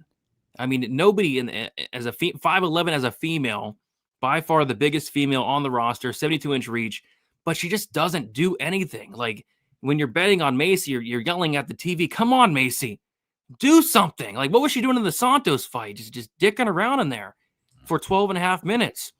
In the Ketlin Vera fight, she did absolutely nothing. And if you get Macy on her back, Weezy, she's not getting up. Quite frankly, she's not even trying to get up, just like Phil Rowe. So for me, she's the female Phil Rowe. And Eileen Perez, she's pretty dang good. I think Eileen Perez has made a ton of improvements. Her wrestling's pretty elite for the division. The one concern I do have with Perez, though, in this matchup is the elevation. She has slowed down in the past. The Lucy Pudilova fight was a pretty horrible look where Lucy Pudilova took her down, took her back, and had a fully locked-in rear naked choke in the third round. But outside of that, I just see Perez taking down Chaison, and Chaison probably being lazy like Phil Rowe and not trying to get up. And I think Perez wins at least the first 2 rounds. But the cardio Perez is like the one thing holding me back from laying -185. But this is like the most playable favorite on the card. I'm personally not going to play it because I do see a path for Macy. But I do lean Perez here ever so slightly. Weezy, what are your thoughts on this fight? Yeah, I feel the same way that you do. Aylin's younger, and she's definitely shown a really good ability to be able to win minutes with her wrestling. And both of these ladies spend a ton of time in control time positions. So I think it's going to come down to who's more physical in the clinch, who's got the better offensive wrestling, who can stuff takedowns a little bit better. And I think that should be Aylin. And if she's able to do that, then she should be able to stay on top, win some minutes, and keep the distance striking exchanges close. But the thing that I worry about is Perez gassing out from having to wrestle too much if she doesn't wind up being comfortable at distance striking range. Because while this fight is on the feet, Macy's got some pretty good numbers. She's not the most accurate or defensively responsible, but she's got real power for the division. She's landed 2 knockdowns in 13 UFC fights, and knockdowns are very hard to come by in this division. And if Perez has to count too much on that wrestling in elevation in Mexico City, this could be a fight where the tide turns late, because Macy's very big and physical too. And while this fight is at distance striking range, Macy's going to be 6 inches taller and have a 6-inch reach advantage. So it's up to Aylin to go out there and force her pace, force her fight, but she's going to have to force it. And because of that, there's a chance of her slowing down later on in the fight. I need to look more into this one, but I do think that Aylin by decision is probably the look here, but I also am not sure how she's going to be able to push a pace like she usually pushes up at elevation for 15 minutes. Yeah, that's the concern. And I haven't found out, like, you don't know probably when she got to New Mexico. I don't know. I wonder how long she's been there. I don't. And I think, she trains in Southern California at the Goat Shed. Or, Southern Florida. Southern Florida. So, not a lot of elevation down there, obviously. And Macy's always trained in Texas, so she's at sea level too. So I don't know if this is going to benefit either one of them. And I guess you just got to find out which one of them got there first. Holy crap. Eileen posts so much on Instagram. I'm looking at her Instagram. She's posted like 7 times today. Who posts that much on Instagram? Well, she's got a big social media presence. That's part of her brand. She's got a big something. I'm looking at it right now. Hell yeah. Yeah. Got that right. A fan of the show, by the way. Is she? Yeah, she follows me on Instagram. Oh, no kidding. Yeah, well, she's done real well, man. 5-1 in the UFC. That's no joke. Yeah. Oh, no. Did she unfollow me? I don't know. Is it something I said? I think she might actually be. I think she might unfollow. So she's no longer a friend of the show. No longer. Well, it's all right. Sometimes they come and go, Brady. Yeah. Looks like she might have did like one of those mass unfollowings, because now she's only following like 800 now. So I didn't make the cut. Oh well, it is what it is. So now we get to speak a little more freely. After all, we promoted our OnlyFans like every week. Yeah, we did. Every single week. Yeah. half our subscribers are our fan base. Dick's Insider, Marcel in there, Marcel Kelly Wop, maybe Enforced Daniel. You never know. Forrest might be there too. You never know. Hope Josiah is fine, but that plus 190 Smith KO saved my day. Yeah, the over 1.5 was getting pounded in that fight. It was like minus 220, 230, and then it went under. It was crazy. 10 unanswered strikes to the unconscious dome. Harold needs some help. Kerry Hatley needs some prison time. I thought he died too. I mean, I thought he died. I thought, what's her face? Cornhole died. I mean, what's up with this refereeing? Like, are they for fighter safety or no? It doesn't look like it to me. Doesn't look like it to me either. That's for sure. Perez time. Perez decision. I have so much money on Perez. Best of luck on it. Can't wait to see Eileen Perez's butthole in action. What? Macy Bieber. Oh, Macy Bieber is low-key bricked up to be rolling around with Eileen Perez all up on her. You got that right. Could be. All right. Justin Bieber's. Come on, guys. Come on. Have some respect. Perez has more dog. Yeah, it's like Chaison has no dog in her. Like the intangibles, the height's there, the reach is there, the skills are there. She has no dog. She needs to get that dog in her, man. Yeah. Eileen into Pinas. What? Didn't Perez? I think she knocked her down with a spinning back fist. Yeah. Macy is. Yeah, she's big, man. Perez has power on those glutes. You got that right. Chad, who should I parlay with? Eileen money line to make it plus money. You could throw like Quinones. I wouldn't get it to plus money though. But I'm saying like 3 other names. Oh yeah. And make it a 4-legger because that's what the best gamblers do. It's all 4-leg parlays. Yeah. Perez at elevation and her size disadvantage and like 2 red flags here. Yeah, that's something. That's the one thing holding me back. All in is on her way up, and Macy is on her way down. Or Eileen is on the way up, Macy's on her way down to Chinatown. Yeah. There's going to be a huge size difference. But you know what they say? The bigger they are, the harder they fall. Yeah. Machine Gun Macy. Do you know who Machine Gun Kelly is? Yeah, I know who kind of. Yeah. Yeah, they look alike. They do. They look exactly alike. Yeah, they look a lot alike. Macy's been falling apart like a Chinese motorcycle. I would tend to disagree. Like, she hasn't even been put together in some of these matchups. Like the Ana Santos fight, she just looked horrible for the first 12 and a half minutes. The Kellen Vera fight, she looked horrible for 15 out of 15 minutes. It's like, I don't know what she's doing recently. Her OnlyFans is, I've heard her OnlyFans is popping. I mean, she's probably making a ton of money on OnlyFans. You think Perez will twerk post-fight if she wins? 1,000%. Yeah. Maybe she got tired of you liking all the photos of her ass. I've never liked a photo of her ass. Perez's coach made her unfollow. Hit me up if you want better pics than her gram. Hit up Eileen Perez's butthole if he's got the connections. He's on her OnlyFans.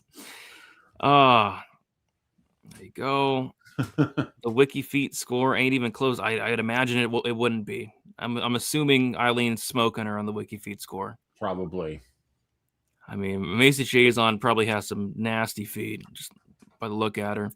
Perez by upkick to the kidney. Oh God, you're gonna give Wheezy PTSD.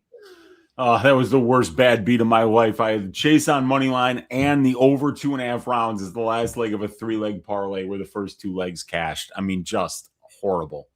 All right, enough of this fight, Wheezy. It is time for the main event of the evening. Yes. This is the moment that's going to change UFC gambling for the future. It is Jose Medina versus Ryan Gandra. We got Ryan Gandra, 30 years old, 6'1" with a 74-inch reach. Jose Medina, 34 years old, 6 foot with a 74-inch reach. We have Gandra, 4 years younger, 1-inch height advantage. They both got the same reach. They're Gandra, 5-0 in his last 5 fights. He knocked out Trent Miller on the Contender Series in round 1. As far as Medina, He lost on the Contender Series to Gajula Sulov, 30-27 times 3. Got a contract. Made his debut against Zachary Reese. Lost 30-27 times 3. Got knocked out by Ateba Godier. And then got submitted by Dusko Todorovic. I'm going to kick it to the man, the myth, the legend, Uncle Weezy. Uncle Weezy, let's check the likes. Unfortunately, buddy, we got 158. Your ass is betting Jose Medina. These people hate me, dude. We've never gotten 150 likes on Stat Diggers. This is one of the, like, not during the live show. Yeah. And we're an hour and 50 minutes into one of the worst cards that ever was put together, and we've got 150 likes. So it looks like I'm betting on Jose Medina. And look, like I said before, you know, I did this last year. I did this at the end of, I think it was maybe at the end of 2024. I remember putting, I think it was 3/4 of a unit on Tuco Tokos to beat Navajo Sterling, because Navajo Sterling was minus 800. This guy had like a year and a half of MMA experience. And I'm like, you know what? I'm taking a goddamn stand, right? I'm taking a stand because this is bullshit. This is MMA. You can't just be good at one thing and have a year of experience and then be minus 700. It's like, oh, he's training with Izzy. All right. And then he winds up losing that fight, obviously, but winds up going on to beat Junior Tafa, right? So I've done this before because somebody's got to stand up for us. You know, somebody's got to do it. And if I have to bet against Ryan Gandra, I will. Let me tell you something. This Gandra guy, he's the truth, Brady. He's the truth. And the truth is that this guy sucks. Bad. He's horrible. Like, I was, you know, his striking reminds me of Juliana Miller.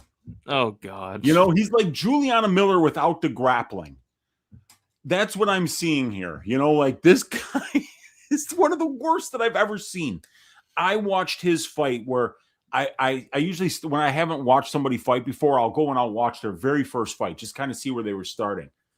And, you know, like sometimes like the production quality of some of those Brazilian regional scene organizations isn't great. And it's kind of hard to tell who's who. And I'm like, and I was saying, like, whoever was losing the fight, I'm like, man, this guy's fucking bad. But I just looked at it on the tape index. I didn't know who won the fight. I didn't know that Gandra lost the fight. And I actually thought he was the other guy, because the other guy was a little bit better than Gandra and he won the fight. But I was like, holy shit, the guy that lost the fight, this is the guy that the UFC signed. And then I went on to watch other fights, and I was like, oh my God, you know, this guy's not beating anybody with a pulse. He gets up to LFA, though. He does have 2 wins in LFA, and he's got a win on Dana White's Contender Series. But I'm telling you, this guy's horrible, Brady. He's got no grappling. He's got no technique at all. His striking is really basic. And he kind of just goes in there to brawl. And, you know, I remember I was like sitting there. My girlfriend was in the room and I was watching the tape. And I'm like, I cannot believe this guy got signed. Then she's like, well, bet on whoever's fighting him. And I go, honey, you don't understand. You know, the guy is the worst guy in the division. Like literally the Bolivian heavy bag. That's what he is. But this guy, if you don't get him out of there, he'll be there for 3 rounds. And he's Homer Simpson several marginal fighters on the regional scene before. And this guy Gandra should not be minus 550 against bums on the regional scene. I'm telling you, he's terrible. So once again, it's got to be me, I guess. So 1 unit bet on Jose Medina. Fuck all of you. I'm going to tweet this out with Jose Medina's picture on it. And it's just simply going to say, fuck you, because you guys never like up this stream when we say that Brady's going to get a face tattoo, when Brady's going to sing Zombie during Priscilla Cachoeira fight week. I say that I want to lose a unit on Jose Medina, and you pricks come out of the woodwork and like it up. We're going to have 200 likes by the end of this stream. And I got a unit on fucking Medina now because of you people. But you know what? You know what? I'm the fucking hero. I might lose a unit on this, and I probably will. All right. But I'm the hero. You guys are all going to be, you're going to be talking about where you were when this happened on Stat Diggers, you know? If I'm the one that has to be the one to do it, I'm going to be the one to do it, because minus 550 on Ryan Gandra, not in my country, not in this UFC. It's not happening, Brady. Real men need to stand up. There he is. That's the guy that's winning me 4 units on Saturday when this bum Gandra gasses out at elevation after he adrenaline dumps after 1 round. Book it. 1 unit, Jose Medina, plus 400. I'm tweeting it out right now. Who's with him? Who's with him? Who wants to take coming a with stand? me? Who's coming? Who's coming with me? Any of you cowards want to sack up? Any of you cowards want to pull your dick out of your pants and pretend like you got one? Who's fucking coming with me? Gandra stinks. Your Uncle Weezy's standing up for all of you. And I expect some of you to stand up for me and join me in line, because I'm going to be the only name on Bet MMA Tips right now with a bet on Jose Medina. And it's going to make me look like a big prick when this guy winds up going out there getting waxed by a nobody in front of 20,000 screaming fans in Mexico City. But you know what? I'll be there the next Monday for Stat Diggers. Oh. And I'll be the one saying that all of you wish you had the balls that Uncle Weezy has, even though I didn't want to do this, even though you dragged me kicking and screaming to make this bet that's never going to cash on the worst fighter in the history of the organization. But here we are, Brady, our loving fans. Thank you for the 150 likes. You can go follow me on Twitter at MMA Weezy. Mexico City free bet. 1 unit bet on Jose Medina money line plus 400. Fuck you. Did you tweet it yet? Yeah, I'm tweeting it right now. I'm gonna give it a retweet. This is I awesome. got so much more followers than I am. The picture. That's amazing. I gave it a read. That's amazing. Let me pull it up on screen.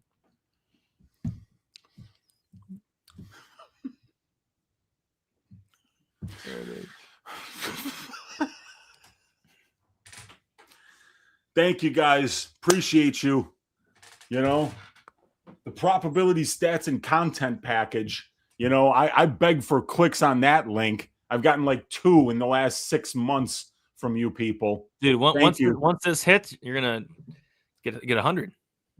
Once this hits, you're gonna be the man. You're gonna be the man. And I just want to tell everybody right now, if Jose Medina wins this fight, I am going to be insufferable. All right? I am going to be absolutely insufferable. I'm going to go to a beach and pretend like it's summer here in Chicago and be like, yeah, this is what I did. I bet on Jose Medina and I'm rich and you're poor. I'm great. You suck. Because I had the balls to bet on Jose Medina. And that's what makes this country great, Brady. I love my country, and that's what makes this country great. This could be the greatest moment in MMA gambling history right here. Everybody, 366 people are witnessing this right now. What this really is like the Alamo, and I'm at the Alamo, and there's like 10,000 soldiers surrounding me, and then I just go out running full speed, you know, looking to kill everybody, but I just eat like 1,000 bullets and go down in a heap. Yeah, man. Yeah, I don't know what to say. I'm gonna be rooting for you, Weezy, because I'm not laying minus 550 on Gandra. Dude, I've already got like 18 Twitter notifications in the last like 30 seconds. I told you it's gonna be your most viewed tweet ever. Like, I wasn't joking when I said that. Like, you might pass me up in followers after this week because of that tweet. You're gonna get thousands of followers with that tweet, man. But I'll be rooting for you. I appreciate you, Brady. I think both these guys are so bad, but Medina is. Oh God, Gandra, dude, what the heck, Gandra? At one point, Weezy, February 11th. Okay. He went to minus 1,200. He went to minus 1,200. What? He wouldn't be minus 1,200 to hit water if he fell out of a boat. This guy is terrible. I don't care how bad Medina is. He's going to Homer Simpson this fool. Went to minus 1,200, and then February 11th, Medina went to plus 750 for a little bit. So, but yeah, it's currently Gandra minus 550, Medina plus 400, and yeah, could this be the worst fight of all time? I mean, I think it's got to be. In terms of skill wise, we would have to literally go back to CM Punk fighting Mickey Gall, I think, or Mike Jackson. And then there was Mike Jackson versus the Irish kickboxer. What was his name? Dean Barry. Oh, yeah. So this fight's in the trifecta with those two other fights, with the CM Punk fight and with the Dean Barry versus Mike Jackson fight. I think I'd take Mike Jackson to beat Medina. He might, dude. He might.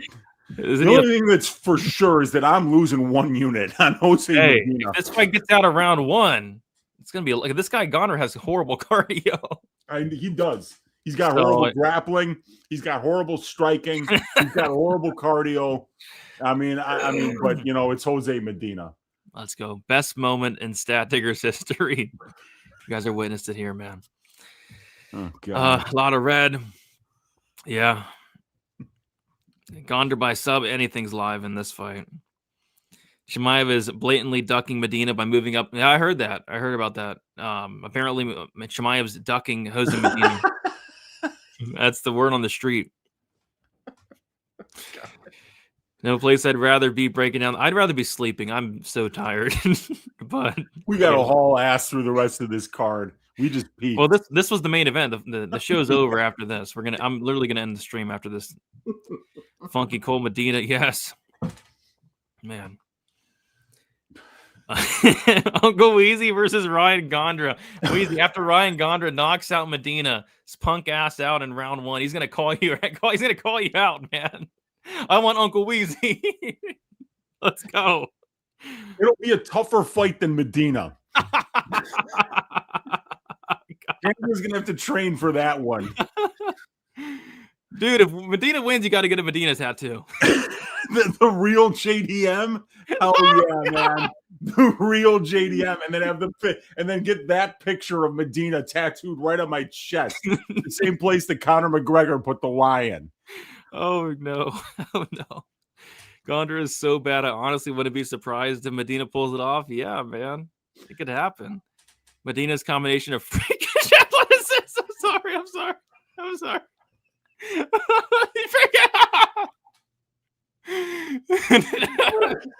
Wait, you're joking, right? Fight Profit. you're being sarcastic, right? In elite car, he does have good cardio. He does have good cardio. Freakish athleticism is crazy. Medina masterclass incoming. The Bolivian Homer Simpson. Send the betting slip to Medina himself. Might give him. Yeah, send this clip to Jose Medina. Because I want to run through a wall right now. I'm so motivated. I want to cry because I'm about to track a 1 unit bet. I'm on Bet MMA Tips right now. What happened, Brady? I was fucking joking.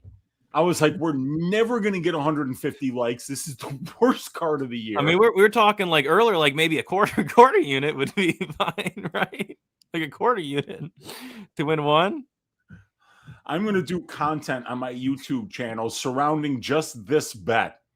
Yeah, do like I'm going to lose it. Do like a full hour long. It would be the most viewed breakdown on YouTube this week.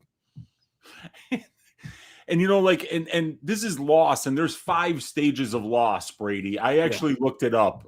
There's 5 stages of loss. And, you know, they make sense, you know, because we're going to have to go through these stages. And the first stage is denial, right? And the denial is that, like, okay, there's no way I'm losing this bet. Gandra is too bad. Like, there's no way he should be minus 550, you know?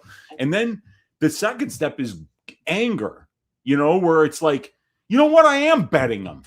Yeah. I am betting on Jose Medina. This is bullshit. We don't need to stand for this. Minus 550 for Ryan Gandra against a person with a pulse. And then the third stage, that's bargaining. And I think what bargaining is like when you're watching the fight going, all right, just make it through the first round. This guy's going to get tired. Stop blocking punches with your face, do something. And then there's depression. That's going to happen after the fight's over, however long it takes, because I just lost a unit on this guy on a Bolivian punching bag. And then acceptance. We accept it. We realize that Wheezy was the only hero that this community had. And, that people are going to appreciate me when I'm gone. They're going to say, remember that? You remember when Wheezy stood up for the rest of us because we were all too cowardly to do it ourselves? Well, I'm going to go through these 5 stages, and I'll take you through all 5 stages on Uncle Wheezy's YouTube channel later on this week. Let's go. I'm looking forward to it, man. It's going to be a fun week. We got Guile?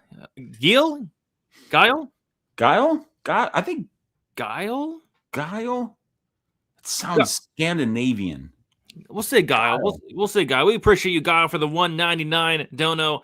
And he says, Jose Daniel, slander will not be tolerated. I'm right there with you. I'm right. I know Weezy's right there with you, too. 100%. Appreciate you, 1 Guile. minute to win 4. Let's go. And if we get 50 more of these donos, we can give them all to Wheezy when this goes to we gotta cover. We're gonna help Wheezy out. We're gonna help Wheezy out this week.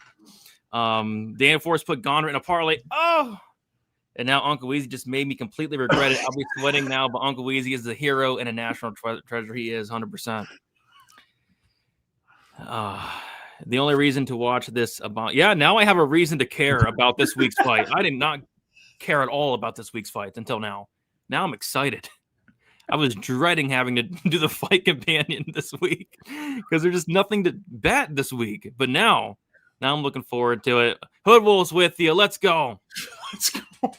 Dude, if Cedricus is on your side, you made the right move. Oh, God. Wheezy, you pissed off Ryan Gandra. You pissed him off. You pissed off Ryan Gandra. Well, if he's got a fucking problem with it, he can go out there and win and then know it's going to cost me 1 unit for talking shit. So he doesn't have anything to be mad about. I'm the one that had to stand up for the rest of us. Does he even speak English? I don't think he speaks a lick of English, Ryan Gandra. Is he born in 1998? I'm going to my stats. He was born in 95. That's a fake Ryan Gandra. Yeah, he is a fake Ryan Gandra. No, that's all he Somebody's got to do it, man. Nobody's coming with me. Somebody is that the real Ryan Gandra? Oh, gosh.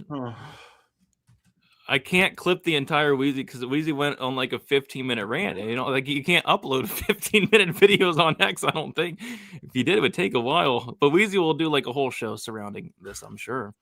I'm just clicking submit and tracking a 1 unit bet on Jose Medina.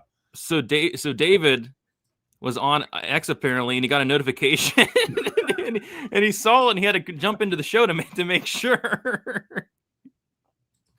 Yes, David, it is correct. Oh my goodness, that's free cash right there. Yes, Dixon, you do it. You're a Photoshop master. Photoshop Medina and Wheezy together and get it over to me. Let's go. Oh, I'm rooting for Wheezy. Let's get this fight to the second round. Let's see what happens in elevation. One of these guys trains in elevation, Wheezy, and one of these guys don't. Yeah, well, I mean, Medina he literally lives in Bolivia. So, like, Bolivia's very, very high, like 10,000 feet in some places. So there actually is a chance that he might be able to outlast Gandra and hurt him late, but we'll see. Gandra gonna sub. I mean, it could happen. What is Gandra by sub? I'm assuming it's horrible. I don't think he's ever even subbed anybody, has he? Yeah. He's got 1 win by submission. Trust me, this guy's an ass grappler. It's plus 275 for sub. Yeah, that's one of the worst bets ever. I don't think he's subbing. I mean, like Dusko is at least like he's a black belt. He's a black belt. I mean, I don't. This guy Gandra, if you saw him grapple on tape, he's terrible. Wheezy minus 200 over Medina. Fight Companion is going to be gold Saturday. It would be by decision, that's for sure, because I'm not knocking that guy out. can't wait for the fight companion. And if you guys want to watch Weezy's reaction to this fight and watch him cash this plus 400, check out the fight companion on the channel. Looking forward to it. There has been a lot of funny moments on this show tonight, Weezy. But Jose Medina having freakish athleticism was I think the funniest moment on the show tonight. Weezy should drop a Medina truther video breaking down the genius of his whole career. Yeah, he's gonna dive deep into it, man. I'm looking forward to it. That's one of the worst bets ever as he bet Medina. What is that? Is that Sergey Spivak? What? Is that Sergey Spivak? Yeah, Spivak is a vampire.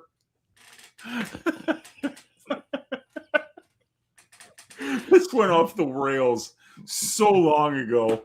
By the way, Sergey Spivak has apparently one of the best jabs in the UFC.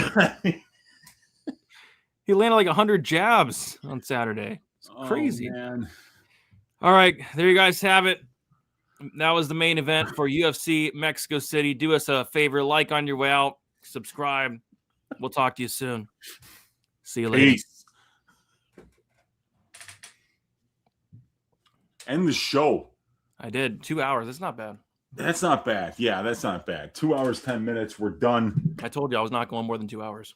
How do these sons of bitches make me bet Medina? They never give me 150 likes. We've never gotten 150 likes. I know. That's crazy. That's actually crazy. But all right, I'm gonna get some sleep. Got to wake up at like 7 tomorrow.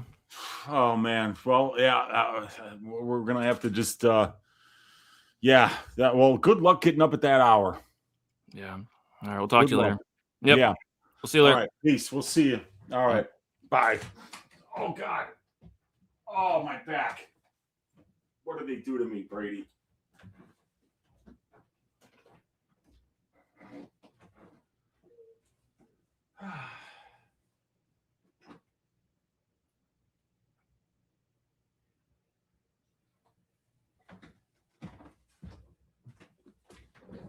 Are we still live? Are we actually still live? Nobody really expects us to fucking take care of the rest of these fights, right? No way we're still live. Oh, dear. I think Brady thought he ended the show. Oh, for the love of God. I gotta call him. All right, you guys. I don't even think I can switch the view on the spreadsheet here.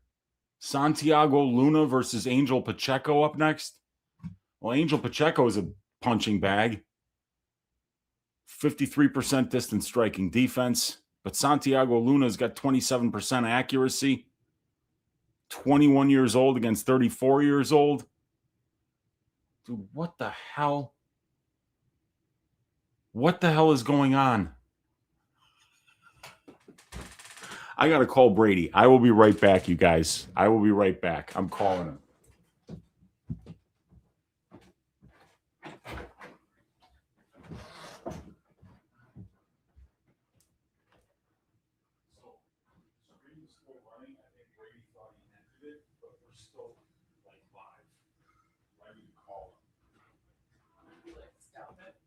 No, we're still live.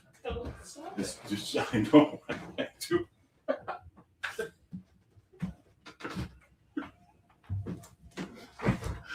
I seriously think he meant to shut off the show.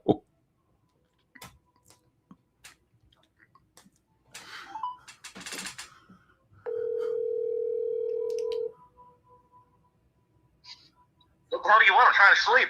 Dude, we're still live, you idiots. What? We're still live. You didn't end the damn show. What? 2 hours and 13 minutes and 59 seconds. It's still going, dude. I'm on the screen. I've got a fucking stat sheet up on there, and you're not here, dude. It just says Stat Diggers, Brady and Wheezy. I was watching the whole time. I was watching the whole time. I was laughing my ass off the whole time.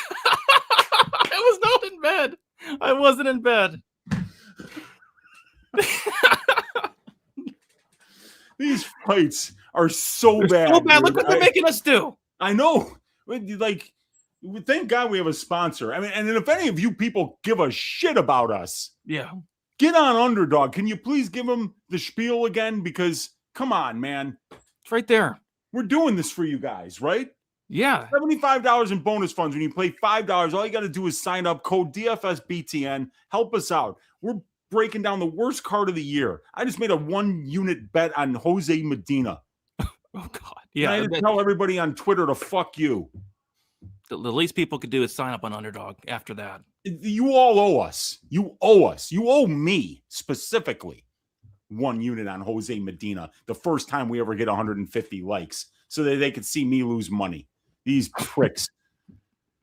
This has got to be the best show in Stat Diggers history. Oh, God. Yeah. Worst card, best show. We step up, you know? Somebody's got to step up.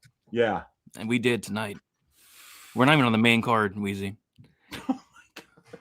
Let's get to the featured prelim here. Oh, God. And it's going to be Santiago Luna going against Angel Pacheco.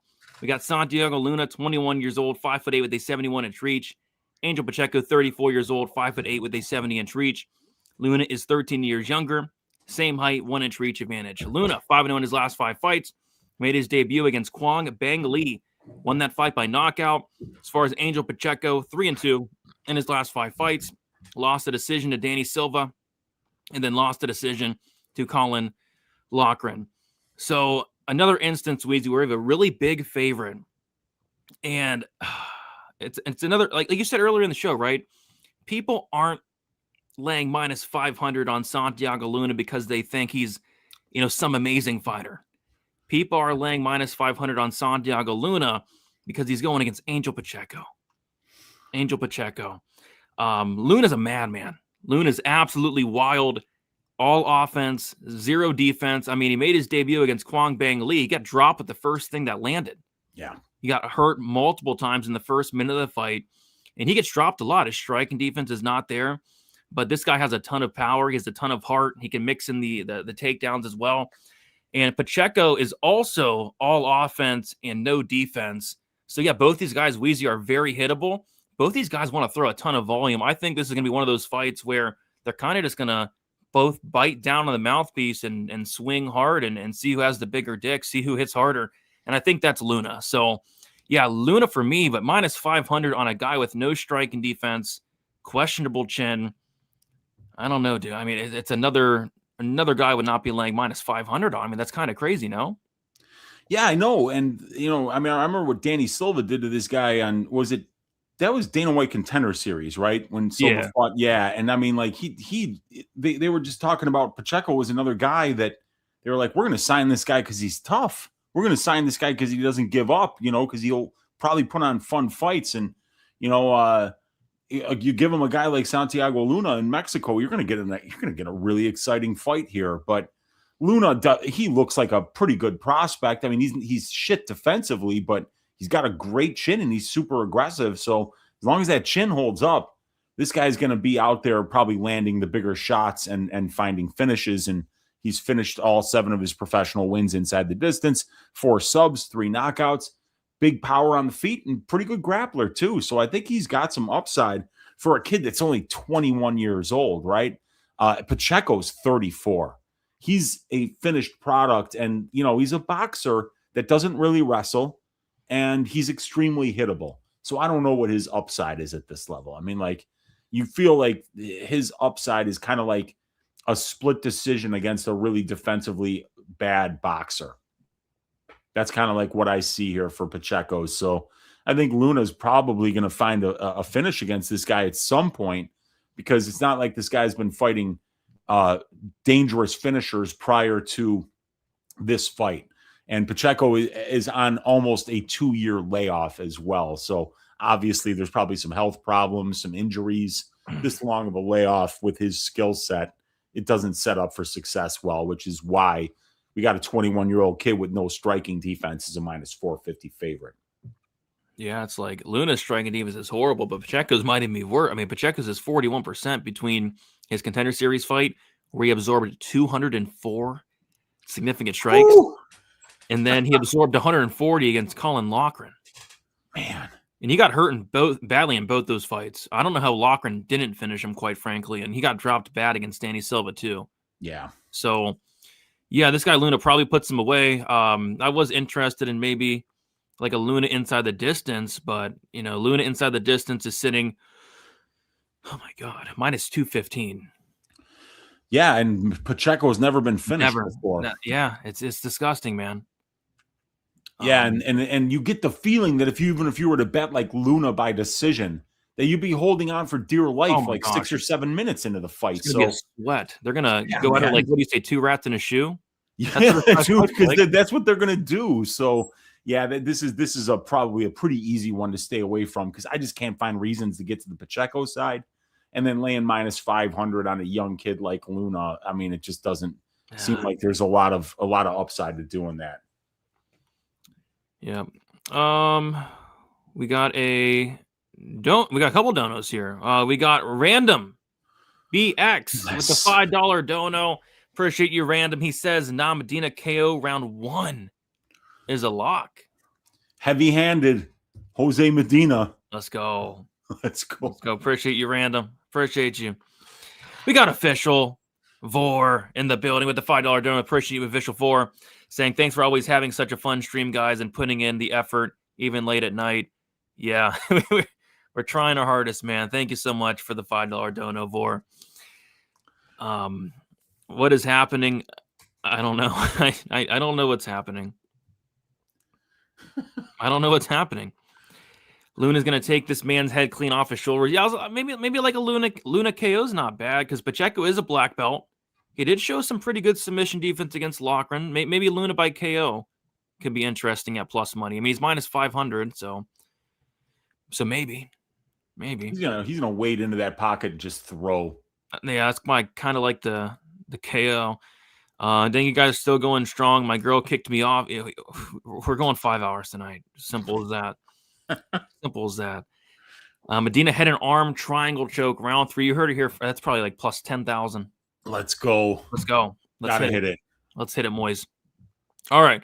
Now it is time to move into the main card. Before we do so, we're going to get a quick word from our sponsor, Underdog Fantasy. Be right back in 30 seconds.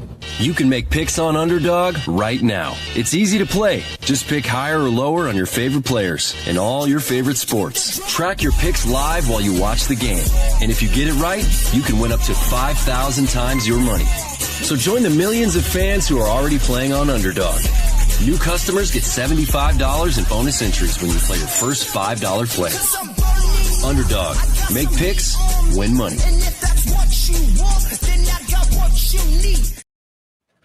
Check it out. Code DFSBTN. Thank you guys so much for sticking with us. We are 2.5 hours in. We are just now getting to the main card, and we're going to kick it off with a fun fight. It is going to be Edgar Chairez going against Felipe Bunes. We got Edgar Chairez, 30 years old, 5'7" with a 72-inch reach. Felipe Bunes, 36 years old, 5'7" with a 71-inch reach. Chairez, 6 years younger, same height, 1-inch reach advantage. Edgar Chairez is 2-1, no contest his last 5 fights. Decision loss against Tatsuro Taira. No contest against Daniel Lacerda. Submission win against Daniel Lacerda. Decision loss to Joshua Van. And then a submission win against Cedric Vergara. As far as Felipe Bunes, he is 3-2 in his last 5 fights. Knockout loss to Joshua Van. Submission win against Jose Johnson. And then a decision loss to Rafael Estevam. So when I was looking through this card, I knew that it was going to be at high elevation. And whenever we're in Mexico City, whenever we're in Utah, the first thing I do is which one of these guys are gassers, right? Yeah. I like to attack the gassers. Like for example, Darius Flowers was fighting. I think it was Jake Matthews. I cashed Jake Matthews round 2, Jake Matthews sub, Jake Matthews round 2 sub, because I'm attacking these gassers, the guys that are going to gas. And I found 2 guys on this card that are really bad gassers. The first one, Eric Silva, gasser. The second one is Felipe Bunes, gasser, just really bad gas tank. And you're putting these guys in elevation who don't typically train there. I think it's going to be a rough night for Felipe Bunes if this fight gets extended. Early on, we might have some opportunities. He has a sneaky submission game. He does have power, but once the fight leaves the first round and a half, he seems to kind of fall apart as the fight goes on. Edgar Chairez, I believe, trains in Mexico. Does he train in Mexico City? Chairez trains at Entrum. So if he's at Entrum, he's in Tijuana, which is not in Mexico City. I mean, like that's Yeah, that. I was checking. I think he did this camp. I was checking his Instagram, so I think he's been in Mexico City for a while. So maybe he did this camp in Mexico City, which would make sense. Okay, yeah, I think a lot of these guys should. They absolutely should try to train at elevation for this fight. Absolutely, yeah. Yeah, so I think him and a bunch of other guys are training in Mexico City this fight camp, which they should. So, yeah, Edgar Chairez. One thing that I noticed was I went back and watched the Vergara fight, and they were talking about how he really put an emphasis on his boxing for that fight, and you can kind of see it in the fight. Like his boxing looked better than ever. He went out there and beat up Vergara, clubbed and subbed him. And what I like about Chairez is he's dangerous wherever the fight goes. On the feet, he has power. And then he has a really good submission game as well. But he's one of those guys, Weezy, where he has this great submission game, but he never wrestles. You'll never see him going out there and shooting a takedown. What he does is he pressures you, and he wants to hurt you, and he wants you to shoot it. And if you shoot it on Edgar Chairez, you're getting yourself put into a guillotine. You're getting yourself put into a triangle choke, stuff like that. So, Chairez was kind of one of the spots that stuck out earlier in the week. When I was looking into this fight, he was sitting around like minus 260. And I was like, yeah, potential parlay piece.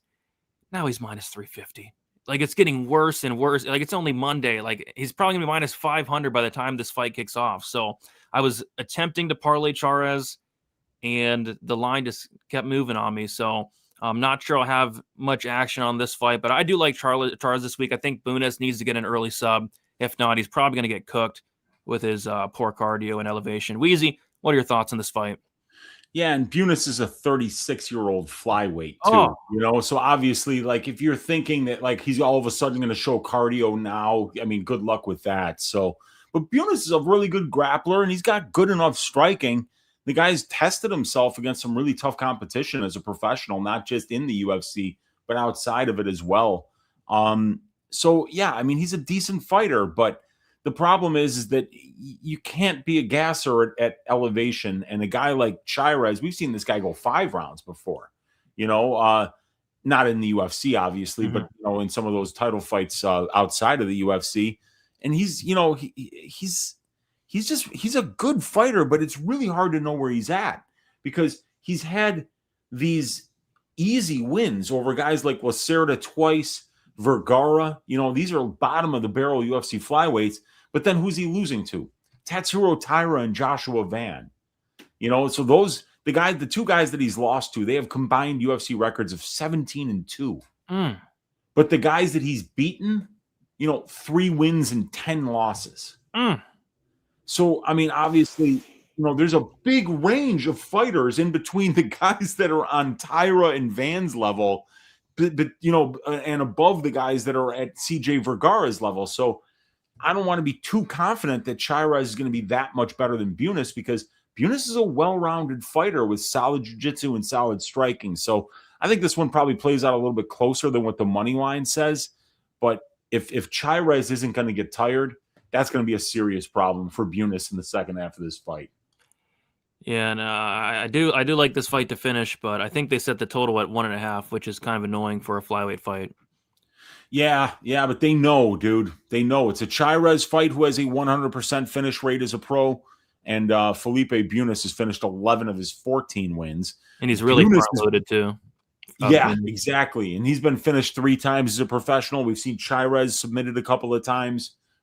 Jesus Aguilar actually submitted Chairez in round 5 when they fought, with a guillotine, obviously. So, yeah, Felipe Bunes might be able to find a submission here, especially if it's early before he gets tired. Yep, I think that's his path, a first round submission there for Bunes.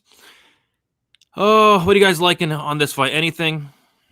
What's up? Card is okay, but I'll still watch. Hardcore fans, this is the only sport I'll watch. I'm right there with you. I'll be watching as well. With Strickland winning, they can rebook Hernandez versus Brendan Allen. They love fights with history. I want them to do Hernandez versus DeRitter once Hernandez gets healthy. I That really would be a great fight. Yeah. I really wanted to see that fight. We got Beat Fanatic with a $10 dono. Appreciate you, Beat, saying quality entertainment tonight. Good luck with the bet, Weezy. Appreciate you, Beat. Good luck with the bet, Uncle Weezy. You got this, man. We're going to hit it, and then I'm going to be insufferable. Did we skip the Emmanuel fight? I think we're going to talk about it. Did I skip it? You skipped over it on the sheet, yeah, but we'll talk about it next. Okay, we'll talk about it next. Yeah. I'll look for it. And then we got Guile with the 99-cent super sticker, and you can't see it on the StreamYard, but on YouTube, it looks like he sent a super sticker of a hot dog. There we go. So we'll take it. We'll take it. Yeah. Appreciate you, Guile. Thank you. All right. So where's this? Is it to the right or to the left? To the right. Rodriguez Borjas. Okay. My bad, guys. So this is the main card opener. It is Emmanuel Rodriguez going against Kevin Borjas. We got Emmanuel Rodriguez, 26 years old, 5'4" with a 64-inch reach. Kevin Borjas, 28 years old, 5'5" with a 68-inch reach. We got Rodriguez 2 years younger. Borjas with a 1-inch height advantage and a 4-inch reach advantage. Rodriguez is 5-0 in his last 5 fights. He had a knockout win in the first round. Looked incredible in that fight. As far as Borjas, he is 2-3 in his last 5 fights. Had a decision win on the Contender Series against Victor Diaz, a decision loss against Joshua Van, a knockout loss against Alessandro Costa, a decision win against Ronaldo Rodriguez, and then a decision loss against Sumadarji. So it's kind of weird with Borjas. It's like this guy looked career best against Lazy Boy the fight before, and then he showed up against Sumadarji and didn't fight for 15 minutes. It was like a horrible performance. Went out there, pulled a William Knight, literally didn't do anything. I think he landed like 16 strikes over the course of 15 minutes in a fight that took place at distance for like the entire time. So, yeah, I mean, hopefully he tries this time, because if not, Rodriguez is going to run him over. Rodriguez is a pretty good prospect, really good everywhere, really good striker, good combinations, good forward pressure, good volume, can mix in the takedowns as well. And I don't know exactly how big of a favorite he is, but I'm assuming he's a pretty big favorite. And he is minus 400 for Emmanuel Rodriguez. So, yeah, minus 400 on somebody making their debut. Easy. What could go wrong? Yeah, I mean, of course, things can go wrong here, but this is one of the actual legit prospects on the card. Yeah, that's minus 400. Good. There's upside for this kid. I mean, he's only 26 years old. He's got crazy power for a flyweight. He really sits down on his punches, and he can get you out of there. He went 50-50 with Joseph Morales on the tough semifinals, and that fight could have went either way. Very close fight. So this kid's ready. He's ready. He's been working with DC on his wrestling. He's got 100% finish rate in his 6 wins. Dude, even like Alberto Trujillo, who's like a Fury flyweight, journeyman. He's got a ton of losses, but like you look at the guys that Trujillo's losing to in Fury, they're all recognizable names. I could go here. Where is it? Imanol. There it is. So Imanol knocked out Trujillo in round 1, right? And Trujillo's 9-6, and he's only been finished in 1 of those 6 losses. This guy's fought Luis Garule. He's fought Alden Correa. He fought Paris Moran. He fought Jacob the Animal Silva. He fought Fumi Nkuta, who's 10-0. He fought Edgar Chairez. He fought Santo Curatolo, who's the CFFC champion. He's fought a pretty good list of names. Nobody ever finished him until Imanol, and Imanol gets him out of there in round 1. So this guy's got pretty terrifying power for the division. And when you watch the fight, now, unfortunately, those Ultimate Fighter fights are just gone now. You can't watch them anywhere, Brady. No fucking way. No fucking way.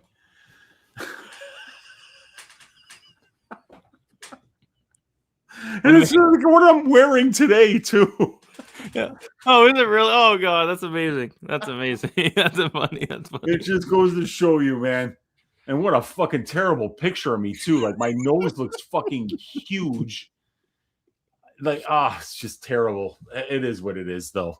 Anyway, this is where the fuck was I? Yeah, Imanol should win this fight, right? But he just better not adrenaline dump or get tired against somebody like Borjas, who's from Peru, trains at elevation, all that shit. But this guy Rodriguez looks like the real deal to me. Agreed. It's just annoying. He's minus 400 already on a Monday. Probably going to close minus 600. Rodriguez minus 400, Borjas plus 330. Over under set at is every single fight this week set at 1.5? Yeah, pretty much all of them. Don't they know that like the Paramount era is the least violent era ever? I don't know why they think that all these fights are going to finish, but people are fucking betting these unders. Yeah, gotta be careful. But yeah, we got flyweight fight set at 1.5, bantamweight fight set at 1.5. It's crazy this week. Crazy. Weezy lives chain out. True baller, absolutely. Absolutely. Mono is a really exciting prospect. Taping him was a lot of fun. Yeah, he's good, man. Rodriguez should beat up this Peruvian bomb. Borjas looked like he had potential against Ronaldo, but in the Sumadarji fight, exposed him for who he really is. It was just a horrible performance. Just terrible. Best friends, heck yeah. It's a great pick. All right, let's move on. Gotta get that off the fucking screen. Thank you. I know, it's an amazing pick. Even though it doesn't look, whoever made that picture could have done a little bit better in terms of making it look a little bit more like you. I mean, a little bit, yeah, but it's amazing what the AI can do. It really is. Like the clothes are dead on, The clothes were dead on, for sure. Okay, let's move on to the next fight. Oh God, we got Daniel Zellhuber going against King Green. So last week for me, we did the 1-800 gambler fight of the week was Zach Reese and Michelle Pereira. And to be honest, it played out like a 100 gambler fight. Michelle Pereira faked 3 fouls. He death gassed after round 1, and he went life and death with Zach Reese in the last 10 minutes of the fight. Very, very close fight. For me, Weezy, the 100 gambler fight is this fight right here. On one hand, we have Daniel Zellhuber, who lost to Trey Ogden in a striking fight as like a minus 400 favorite. And then he lost to 40-year-old Michael Johnson as like a minus 800 favorite in a fight where it looked like he threw the fight to me. He went out there and he spammed head kicks for 15 minutes. Didn't try to throw any hands. He just spammed a head kick that got blocked every single time. So he's now dropped the ball not once as a big favorite, but twice as a big favorite. And now he's a massive favorite against King Green. I do not trust Daniel Zellhuber. On the other hand, Weezy, we have a guy who went out there against Paddy Pimblett and for no reason whatsoever shot in for a takedown, got submitted, and he showed up to the next press conference with 2 massive wads of cash. King Green, I'm not saying he threw the fight, but what I'm saying is he went out there, he shot a takedown, and he showed up with wads and wads of cash the next fight after that. And then I thought he died against Mauricio Hufi. I thought he was dead. That was nasty. That was brutal. And then he went life and death with Lance Gibson Jr. Mm-hmm. A judge actually scored that fight for Lance Gibson Jr., which was a horrible decision, don't get me wrong, but the fact that a judge even scored the fight for Lance Gibson, it was a horrible look, Weezy. And I remember watching that fight, and I was rubbing my hands together. Oh, I can't wait to fade Green. I can't wait to fade this guy. You're going life and death with Lance Gibson. I can't wait to fade you. And then they give him Daniel Zellhuber. Yeah. I'm like, no. And then they make Daniel Zellhuber minus 500. No. 1-800 gambler fight of the week right here. Oh, and I've got the wrong layoff for King Green. I got to change the last fight date because it was at the end of 2025. What was the date of that fight? I don't know. It was towards the end. Like it was one of the last cards of last year, I think. It was like December, I think. So let me look. Green, because I can't have wrong information on my spreadsheets. Yeah. 12/13/25. So I've got to change that. And then I have to cut and paste the information so that it changes on the screen for you guys here and for all of my stat product buyers. But yeah, that was weird. But, you know, at least Gibson wrestles, you know, and you're never going to see Zellhuber wrestle. So this is a striking fight. This is two strikers, right? Oh, yeah. And you got a guy that just went out there and lost minutes to Michael Johnson. So it's feasible that he can lose minutes to Bobby Green at range, I suppose. Oh. You know, how many likes do we need to get to for me to bet Bobby Green this week? God. I mean, it's not going to happen, obviously. I've already lost a unit on fucking – I can't believe that I lost a unit. I'm down 1 unit this week. 250, take a shot on Green. 250? Yeah, 250 or for and 500 likes, and it's Moutinho. 1,000 likes for Eric Silva. That's fair. Absolutely. Yeah, so I mean, like I think Green can keep this close. I mean, you look at the strength of schedule. You know, there's pretty much a chasm between these two guys. You know, you got Zellhuber out here against Lando Venata, Christos Yagos, Francisco Prado. Those guys are bums. And then, you know, he loses to Ribovics. That's fine. Losing to Michael Johnson, who's almost 40 years old, that's tricky. But it's the same situation with Green. You know, it's just another, you're fighting another striker who's fought a much better strength of schedule than you. And if you don't go out there and show them something they haven't seen before, you're not going to look minus 500, even if it is a guy like Green who's had some pretty bad performances recently. Those last three losses, the Roofie KO, he got highlight reeled. He got put out cold by Pimblett in the submission. He didn't tap and went out. And then Jalen Turner, I mean, he almost got killed there thanks to Kerry Hatley. So, and then he beat. But in the Jim Miller fight, he looked phenomenal. You remember that? I do, yeah. He looked absolutely phenomenal against Jim Miller. So you just never know what, you know, if Green's going to show up and fight for your money or not. So, and minus 500 for Zellhuber, I would have to say that Green's the money line side. You know what's going to happen, though, right? What? You know, Green's going to get rocked. He's going to shoot in for a takedown. And he's going to get his neck snatched up via Darce. And then he's going to show up to the next press conference with a big money bag with the money symbol on it. Because him and his buddy. One of those masks, one of those black masks that only goes over the eyes. Him and his buddies just cashed his Daniel Zellhuber submission prop. Green, we're watching you. We got our eyes on you. We know what you're doing. You're gonna the old timey Western mask like Jimmy Jack Funk back in the 80s wrestling days. Yeah, I could see it happening, man. Tread lightly on the entire card. You can't trust Zellhuber, and you can't trust Green. But you know, Zellhuber's minus 500, and Green is plus 375. So. God help us. King Green gets KO'd and changes his name again. Oh, God. King Green by decision. It could, if Daniel Zellhuber doesn't show up again, it could happen, man. I mean, there's some weird stuff going on with both these guys. Did Daniel Zellhuber cash a plus 500 Michael Johnson ticket in his life? Like, what was he doing out there? I don't know what he was doing. And then how do you lose a striking fight to Trey Ogden? And don't get me wrong, Trey Ogden's not a bad fighter, but he's a grappler. He has good wrestling and grappling. You don't lose a striking fight to Trey Ogden. I agree. What a waste of a King Green fight. I want to see him get fed to a KO artist, not a chump like Zellhuber. Agreed. The bookies were taking the piss, lining the odds on this fight. That's crazy. It is just crazy to see this guy at minus 500. One fight after he blew it as a minus 800 favorite to a similar fighter to Bobby Green.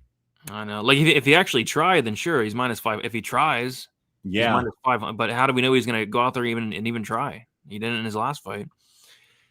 Looked like Zellhuber forgot to throw a punch. I think his controller broke. He forgot how to punt. Yeah, it's crazy. Or maybe he had a broken hand and needed the money. You know, you never know with these guys these days. It looked like he fought with 2 broken hands. It was crazy. Yeah, potential steakhouse bet. One of these guys are heading to the steakhouse. Is it Green cashing a Zellhuber sub 1 prop, or is it Zellhuber cashing a Green decision prop? Both of those are paying really well this week. Dude, I cashed plus 800 on Michael Johnson decision against Zellhuber.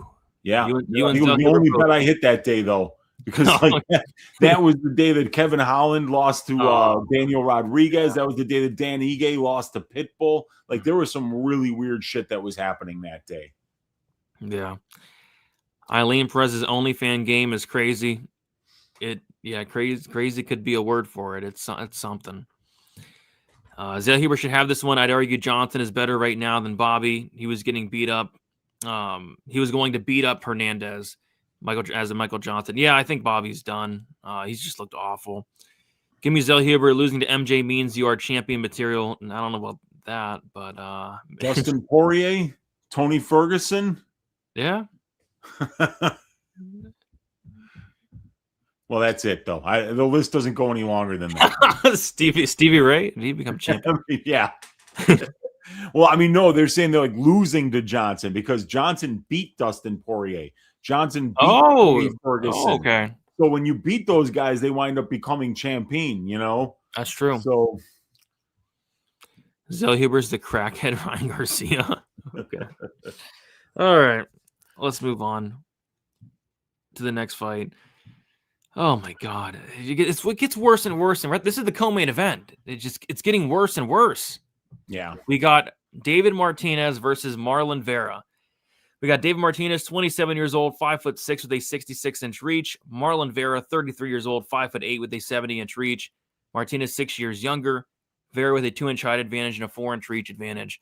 Marlon Vera is 1-4 in his last 5 fights. Decision loss to Sandhagen. Decision win against Munoz. Decision loss to O'Malley. Decision loss to Davis and Figueiredo.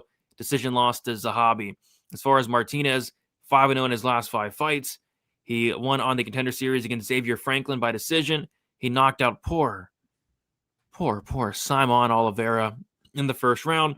And then he beat Rob Font by decision. So, I mean, looking at these odds, man, I mean, David Martinez is minus 275. Like, if this fight was, 2.5 years ago, and you told me David Martinez was minus 275 against Marlon Vera, I would have said, you're an idiot. You're an idiot. He's not minus 275 against Marlon Vera. But in 2026, sure. Why not? Why not make him 275? You want to know why? Marlon Vera doesn't care. Marlon Vera doesn't give a shit. I mean, he hasn't gave a shit since the Corey Sandhagen. That was the first fight he stopped giving a shit, Wheezy. Yeah. And since then, I don't think he's given a shit since. He didn't give a shit in the O'Malley fight for 25 minutes. Nope. He didn't give a shit against Davis and Figueiredo. And he damn well didn't give a shit against Ayman Zahabi. How do you get out-volumed by Ayman Zahabi? He doesn't care. The pressure, the volume, the grappling, the willingness to do anything. It's just not there for Marlon Vera. So Marlon Vera has all the tools to beat David Martinez. But the fact of the matter is he's going to go out there and he's going to do absolutely nothing for 15 minutes. He's going to take his check. He's going to cash it, and he's going to go home. David Martinez probably wins this fight by decision just by caring more. And I think it's simple as that. Sometimes you just got to pick the fighters that care. Like last week, Phil Rowe, does that guy care? No. I don't think Dan Ige cares anymore. I mean, what's Dan? And did Dan Ige care in the Pitbull fight? No. No. I don't think Dan Ige cares much anymore.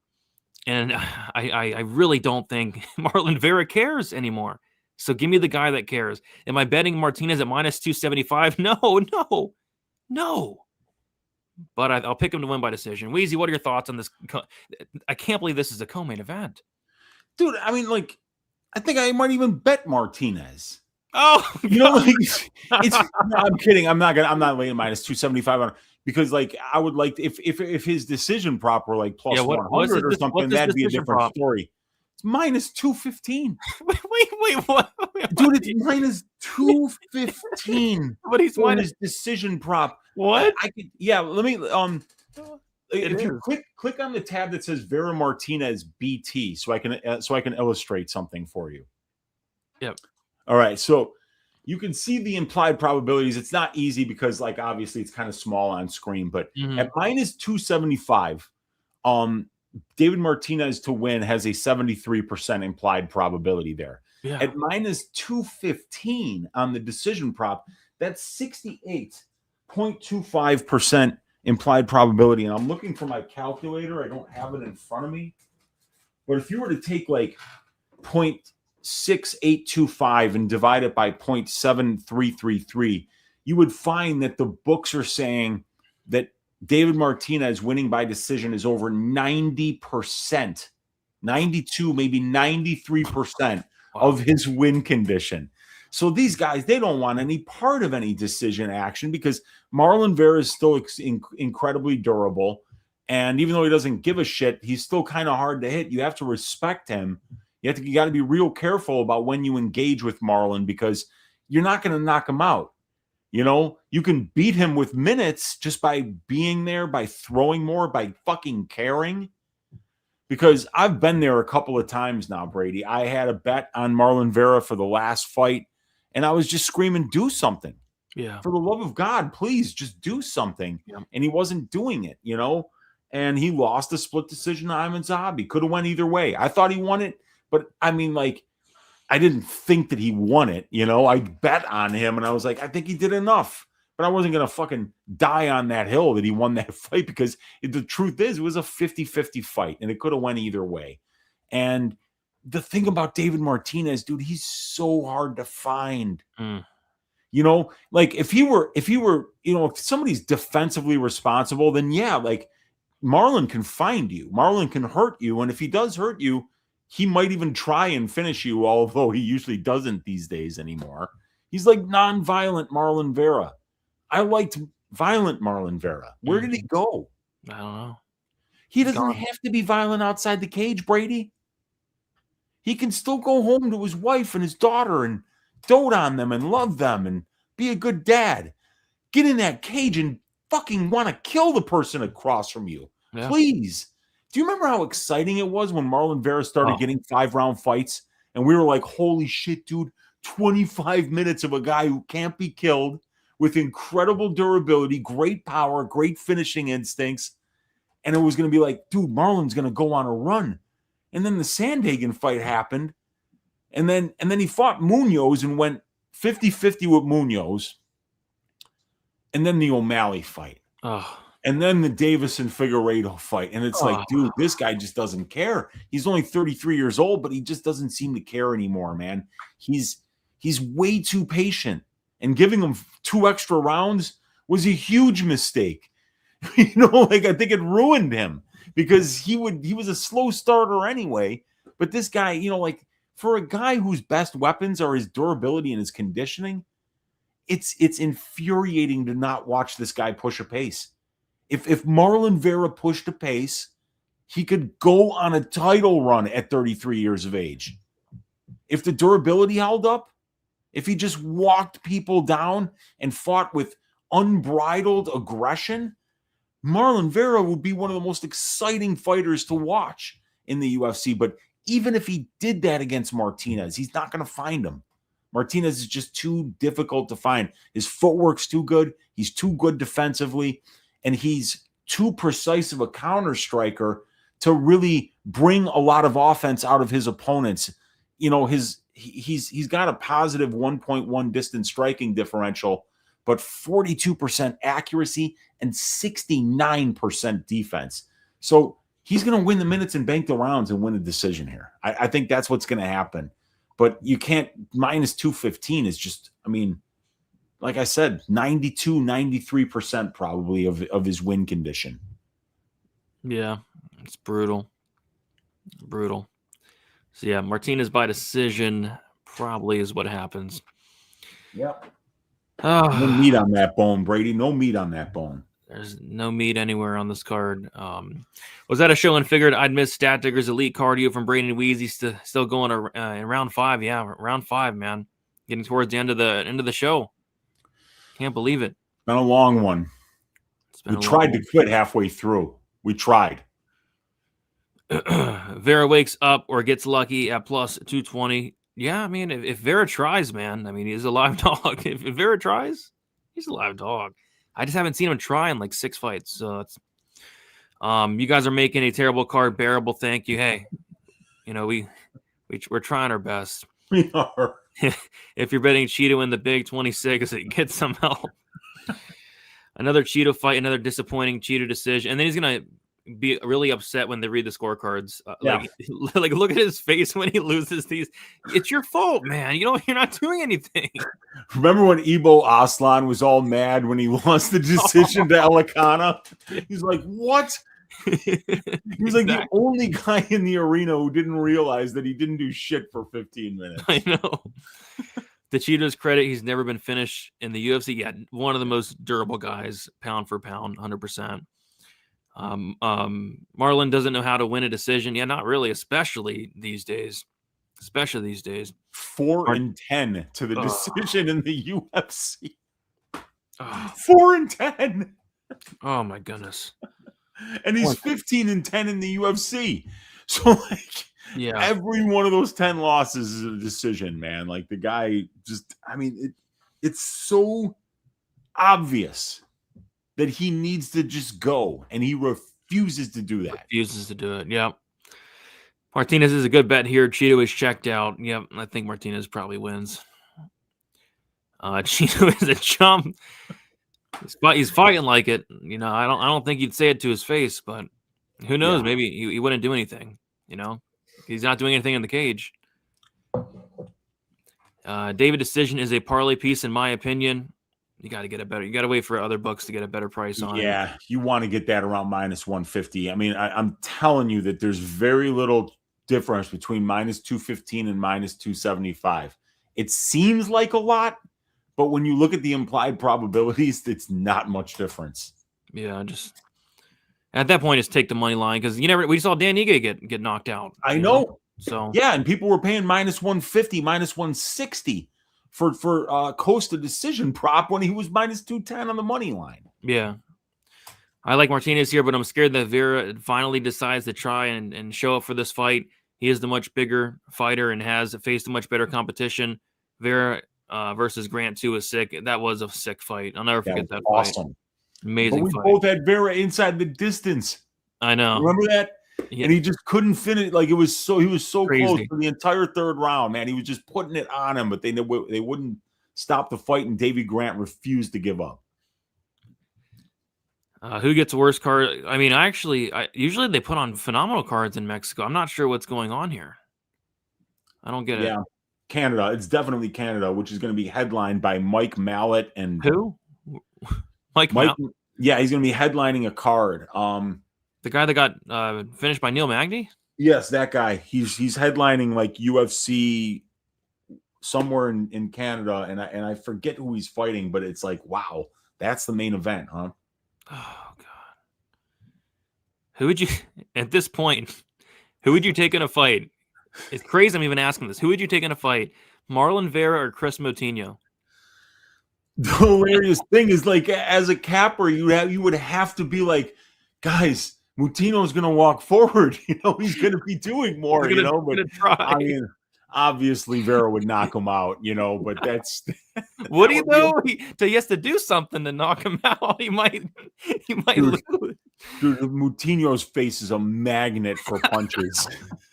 Like Vera might not even have to throw one. His arm just might go up there and like absolutely sleep him and be like, that was an involuntary response. What happened?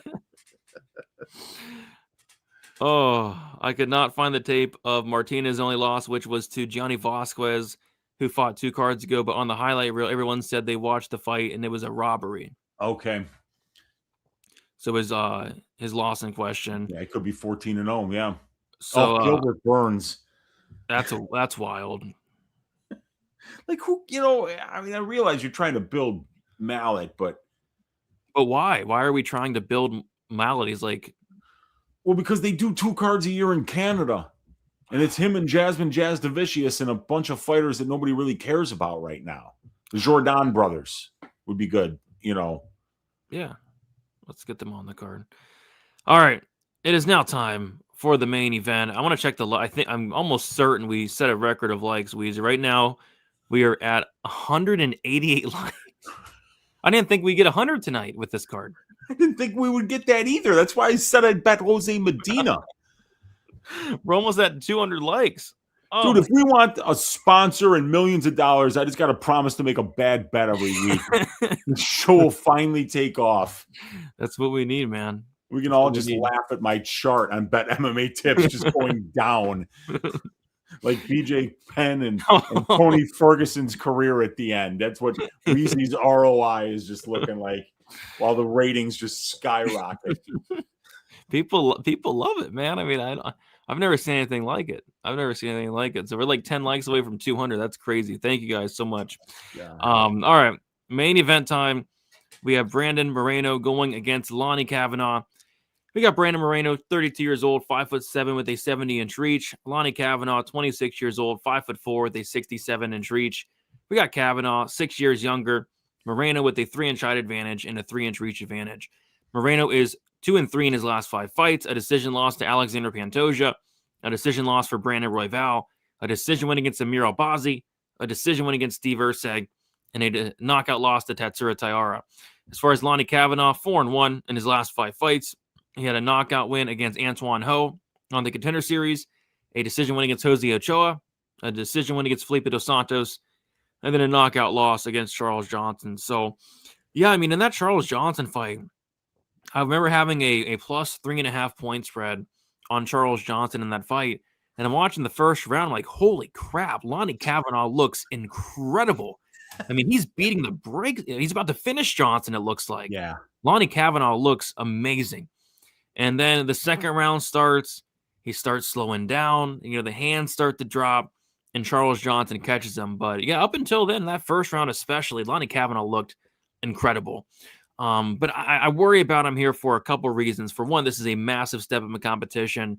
You know, Brandon Moreno has fought the who's who. He's fought everybody. He's been in multiple 5-round fights. He's been in multiple title fights. He's only 32 years old. And he's coming off of a knockout loss, but like not really. Like that was a horrible. We're seeing people die this year, and you know the ref stopped that fight for really no reason. So didn't really get knocked out.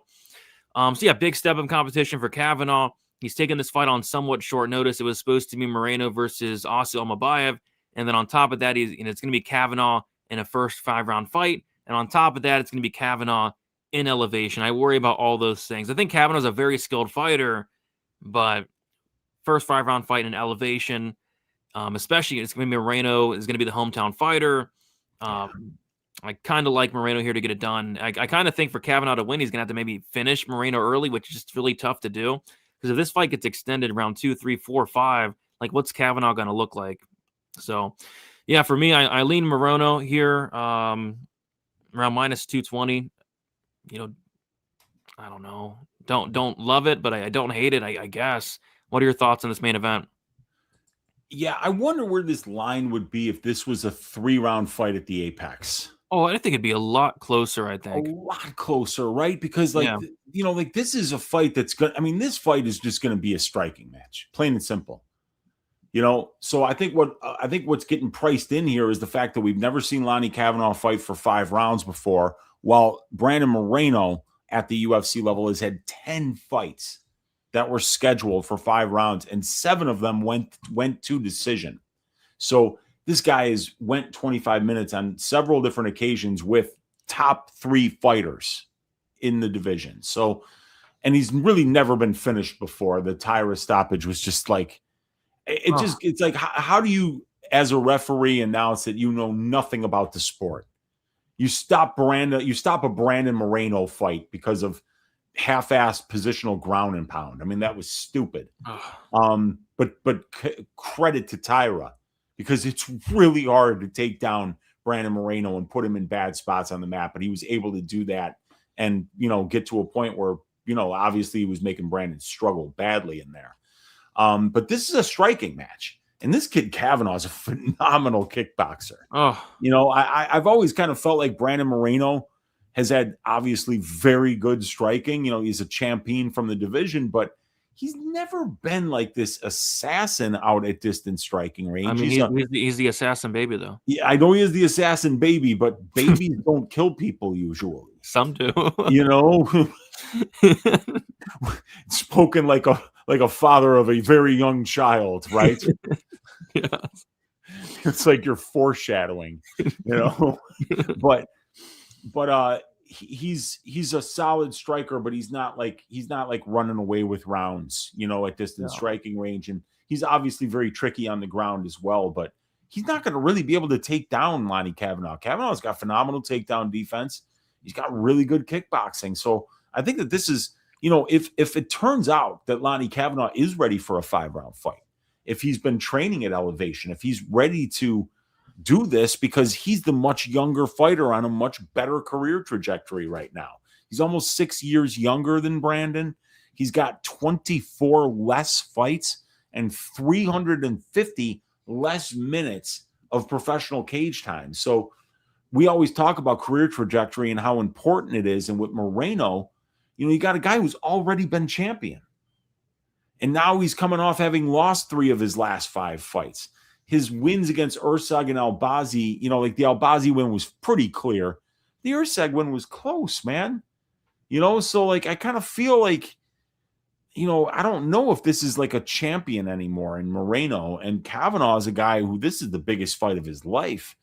And like seeing what this guy was able to do on the feet against people like Ochoa and Johnson was really impressive. But like you said, it's a massive step up in competition. I rank strength to schedule for the division, Brady. And right now in my fight write-up, I've got Brandon Moreno's strength to schedule ranked number 1 in the division. And Lonnie Kavanaugh's is ranked number 35 out of the 52 fighters that I have ranked. So, yeah, obviously there's a big resume, strength to schedule, experience, 5-round advantage, conditioning advantage, all that shit is on the Brandon Moreno side. But the truth is that this is a striking match. And if it's a striking match, it's going to play out very close until maybe Lonnie gets, you know, worn down in the second half of the fight because he's not ready to go 5 rounds at elevation. But if that's a big maybe. And if he is ready to go 5 rounds, I think Lonnie Kavanaugh is the money line side this week. Yeah, I'm just not convinced he is. Like he took this fight on short notice, though. That's not good because it was supposed to be Almabayev. Yeah, I mean, if he had a full and he's camp, got to travel from England all the way to the United States. He doesn't train here, does he? Great Britain top team. Yeah. I agree. I think if this was in the Apex in a 3-round fight, I'm betting Kavanaugh here, right? And at plus 185. Hell yeah, me too. That would be a no-brainer, but obviously this makes it more. The narrative of this being 5 rounds at elevation is really dictating where this line is right now. Agreed. Altitude is a huge factor on this card. Yeah, it could be. A lot of these guys do train at altitude, though, but yeah. Medina is a junkyard dog. He's a marauder. Definitely a marauder. There's no question. 1,000 likes, Wheezy bets Jekka or Weston Wilson, I believe, retired.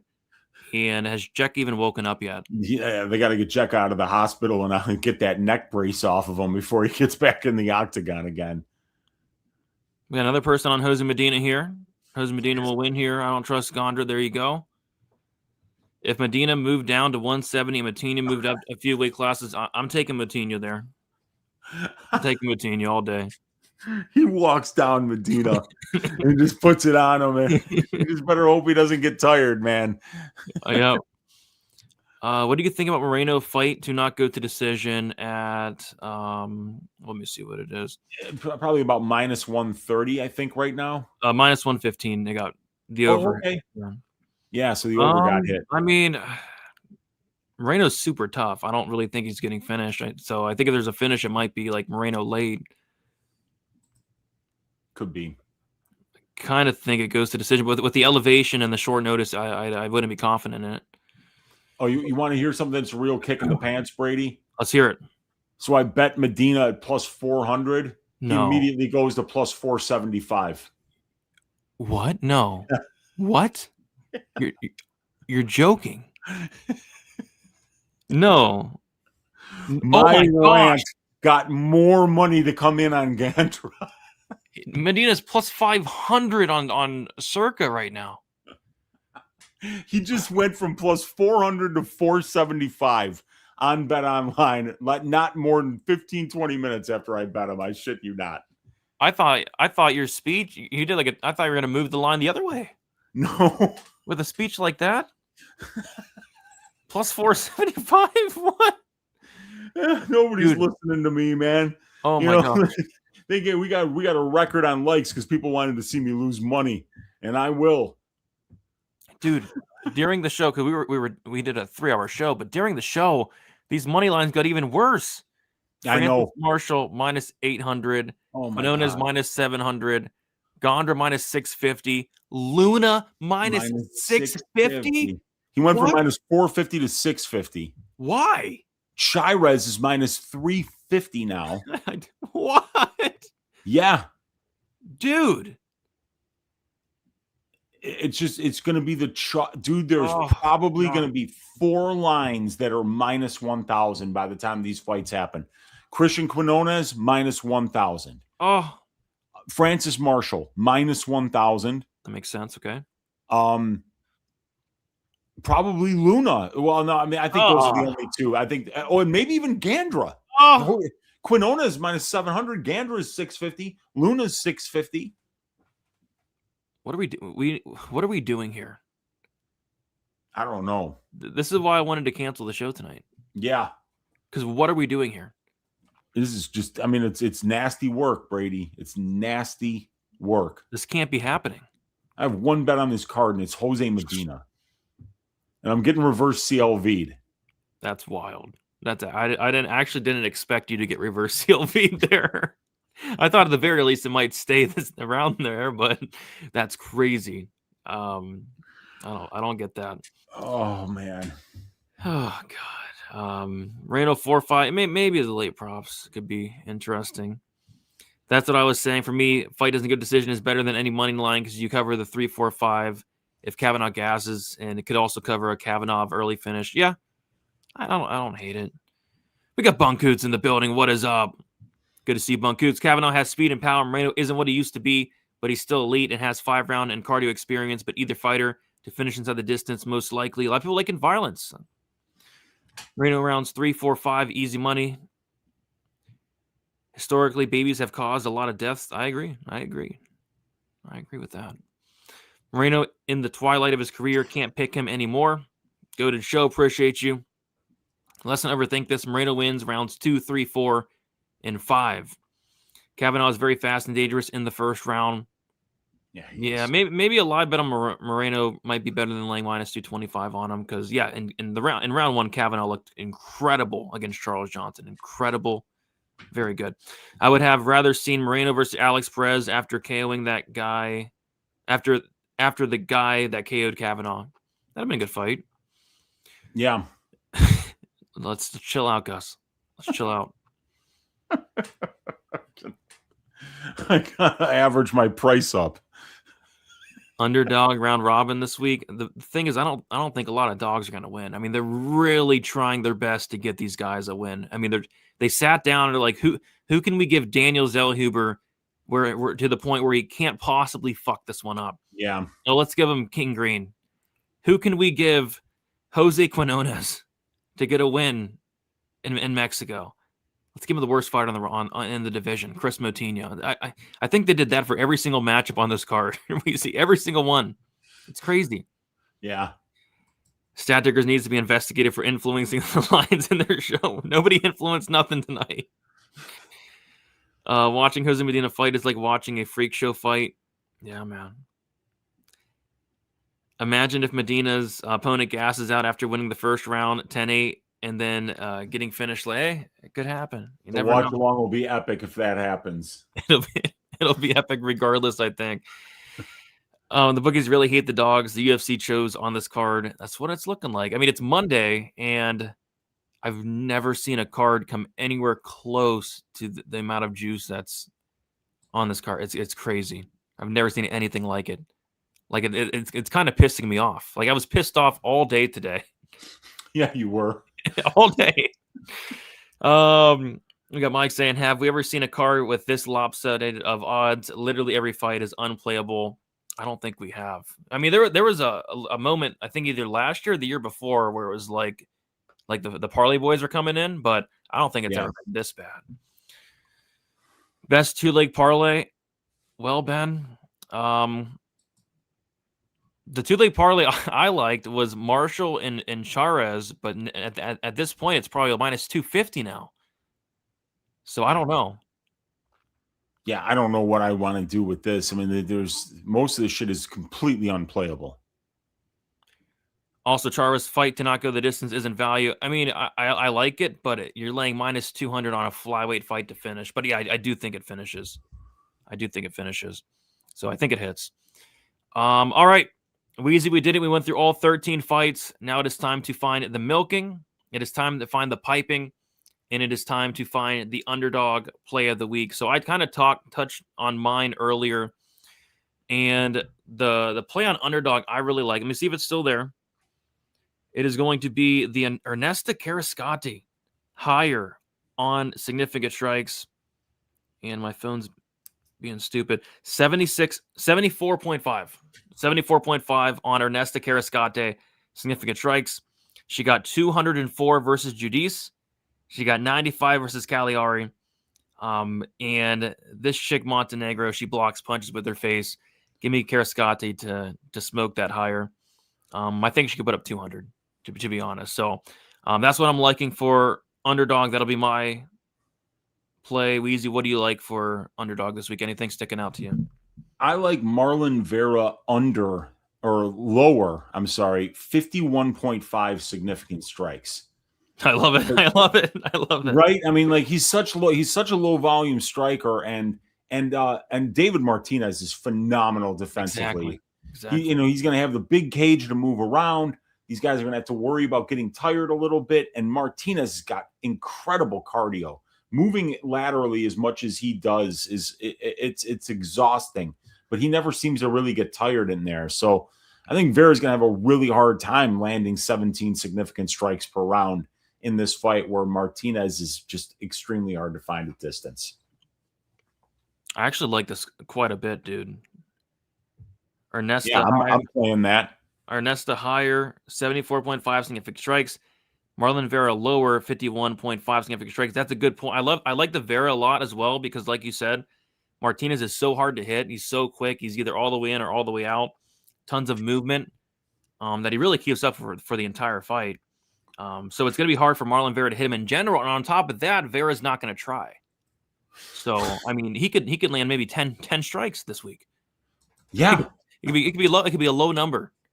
So I like that. If you guys want to check it out, use that code DFSBTN. It is 110% the best way to support the show. Stat Diggers. We went 3.5 hours tonight. The least you could do is just check it out. Get yourself $75 in bonus funds. And then also helps out the fight companion that me and Weezy have been doing on Saturdays there. All right. Now it is time to find the milking of the week and the piping of the week. And quite frankly, this year's been awful with the milking and the piping. I mean, it's been awful. We're getting a lot of the picks right, but we're not getting, like, nobody's getting piped. Like, nobody's getting milked. Like Judice, yeah, she won. Did she pipe Juliana Miller? No. She didn't. We have a lot of options. So let's start with the piping, Weezy. I mean, there's like 12 options this week. So, I mean, come on. Damian Pinas, a potential piping option. We could see Pinas pipe Schultz on site. Francis Marshall. He could potentially, I mean, Eric Silva can pipe himself. Yeah, I know. He's done it before. On the walk to the cage. He's an option. Christian Quinones to pipe Chris Moutinho, who's known for being piped. And this guy's Moutinho's been finished 7 times. Christian Quinones can pipe his opponent. You're on Medina. We're not going to go with Gandra there. Santiago Luna. This guy pipes guys for a living. That's what he does. Yeah. But Pacheco's never been piped. Emmanuel Rodriguez to potentially pipe Kevin Borjas. Edgar Charas to pipe Felipe Bunes. Daniel Zellhuber, if he shows up, he could probably pipe Green, but we're not going to trust him. I don't think Vera's getting piped, and I don't think Kavanaugh's getting piped. So we have a ton of options. We want somebody to get piped on site. I want somebody carried out on a stretcher. I want them to bring in the smelling salts to wake them up. I don't want them getting up for at least 5 minutes. Who's going to pipe their opponent on site this Saturday? It's going to be Imanol Rodriguez, I think, dude. Like, that guy's got crazy power, man. And I don't care. Like, Borjas may not have been knocked out before, but neither was Alberto Trujillo. Imanol. How do you spell Imanol? Imanol. Imanol. Imanol Rod. You better pipe him, man. Rodriguez. I think that's what it is, dude. You pipe. What's his nickname, Kevin? El Gallo Negro.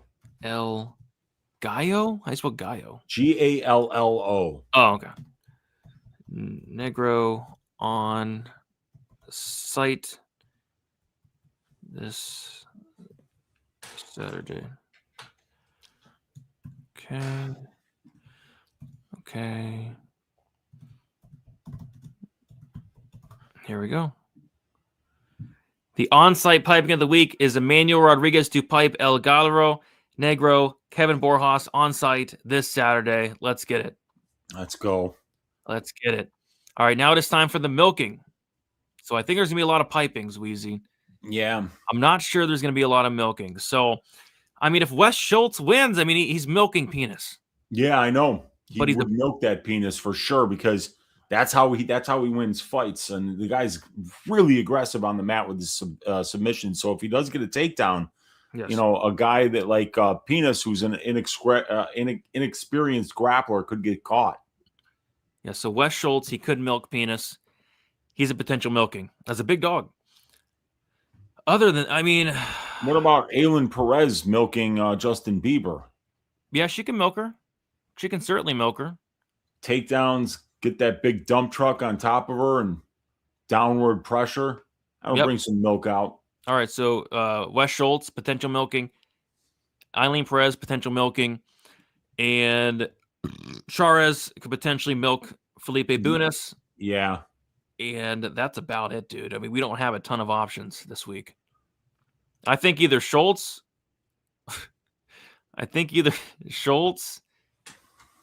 I don't know. It's risk out. I like it. We got to get these right. We got to get it right. So let's probably do either Perez or Charez. Yeah. We can't mess around. Perez. Everybody likes Perez this week. Oh, okay. We can do Perez. Yeah, you want to do that? Yep. Let me see here. I mean, she's friend of the show. No, she's not friend of the show anymore, though. Let's go Charez. Well, she never followed me to begin with, but I don't have Instagram though. She unfollowed. I'm kind of upset about it. Well, when Jose Medina wins on Saturday, we're having him on the damn show. I mean, next week. I mean, if Medina wins, it's a milking. We got to do it. Yeah, I think it is, because he just Homer Simpsons him. Let's just do Wes Schultz to milk Pinas. Yes, let's go. I might get to some Wes Schultz action here. If I do bet Wes, it would be like a sub 1, sub 2 type thing. Yeah, I think that's the best way to do it.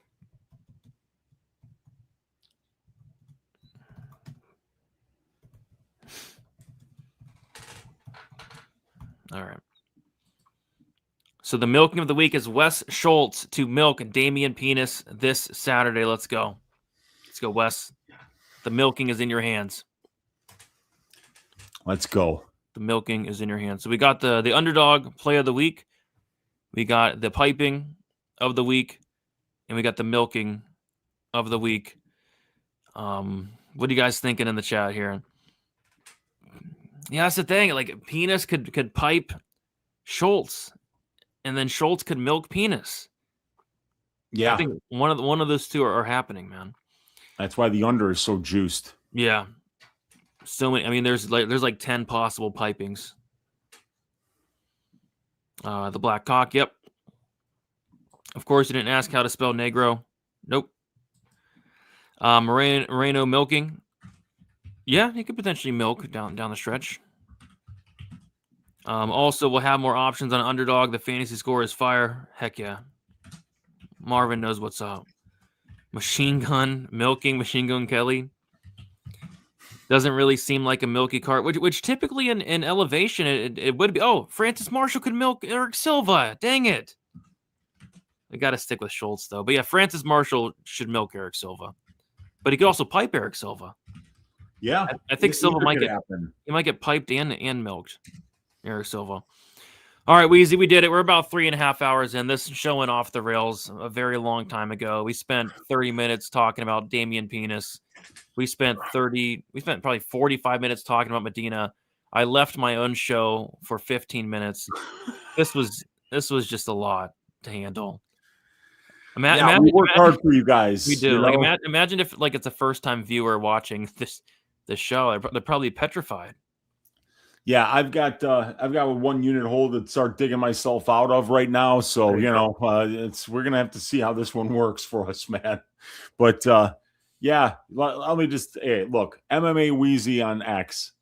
You can find me on Odd Shopper at Uncle Wheezy, $12.50 a month if you click the link in the description of my last video on Twitter or Rumble, and you can find me on YouTube at Uncle Wheezy. Let's get past this week and get to UFC 326, which is going to be headlined by Charles do Bronx Oliveira and Max Blessed Holloway. That's going to be something that's a little bit better than this week. This week, we just got to hope that Jose Medina wins because it'll be absolute cinema. So what day are you planning on doing the Jose Medina special? Well, tomorrow I've got to do balls deep breakdowns for my Odd Shopper subscribers. So I'll be working all week or all day tomorrow to finish up all 13 write-ups and get ready for that show. So let's do it on Wednesday. Okay. I'll be there. Let's do it on Wednesday. I'll be there. Let's go. And yes, we will be doing the live stream commentary during the fights, 110%. Yes. 110%. All right, guys, we did it. I got to go to bed. I got to wake up at 7.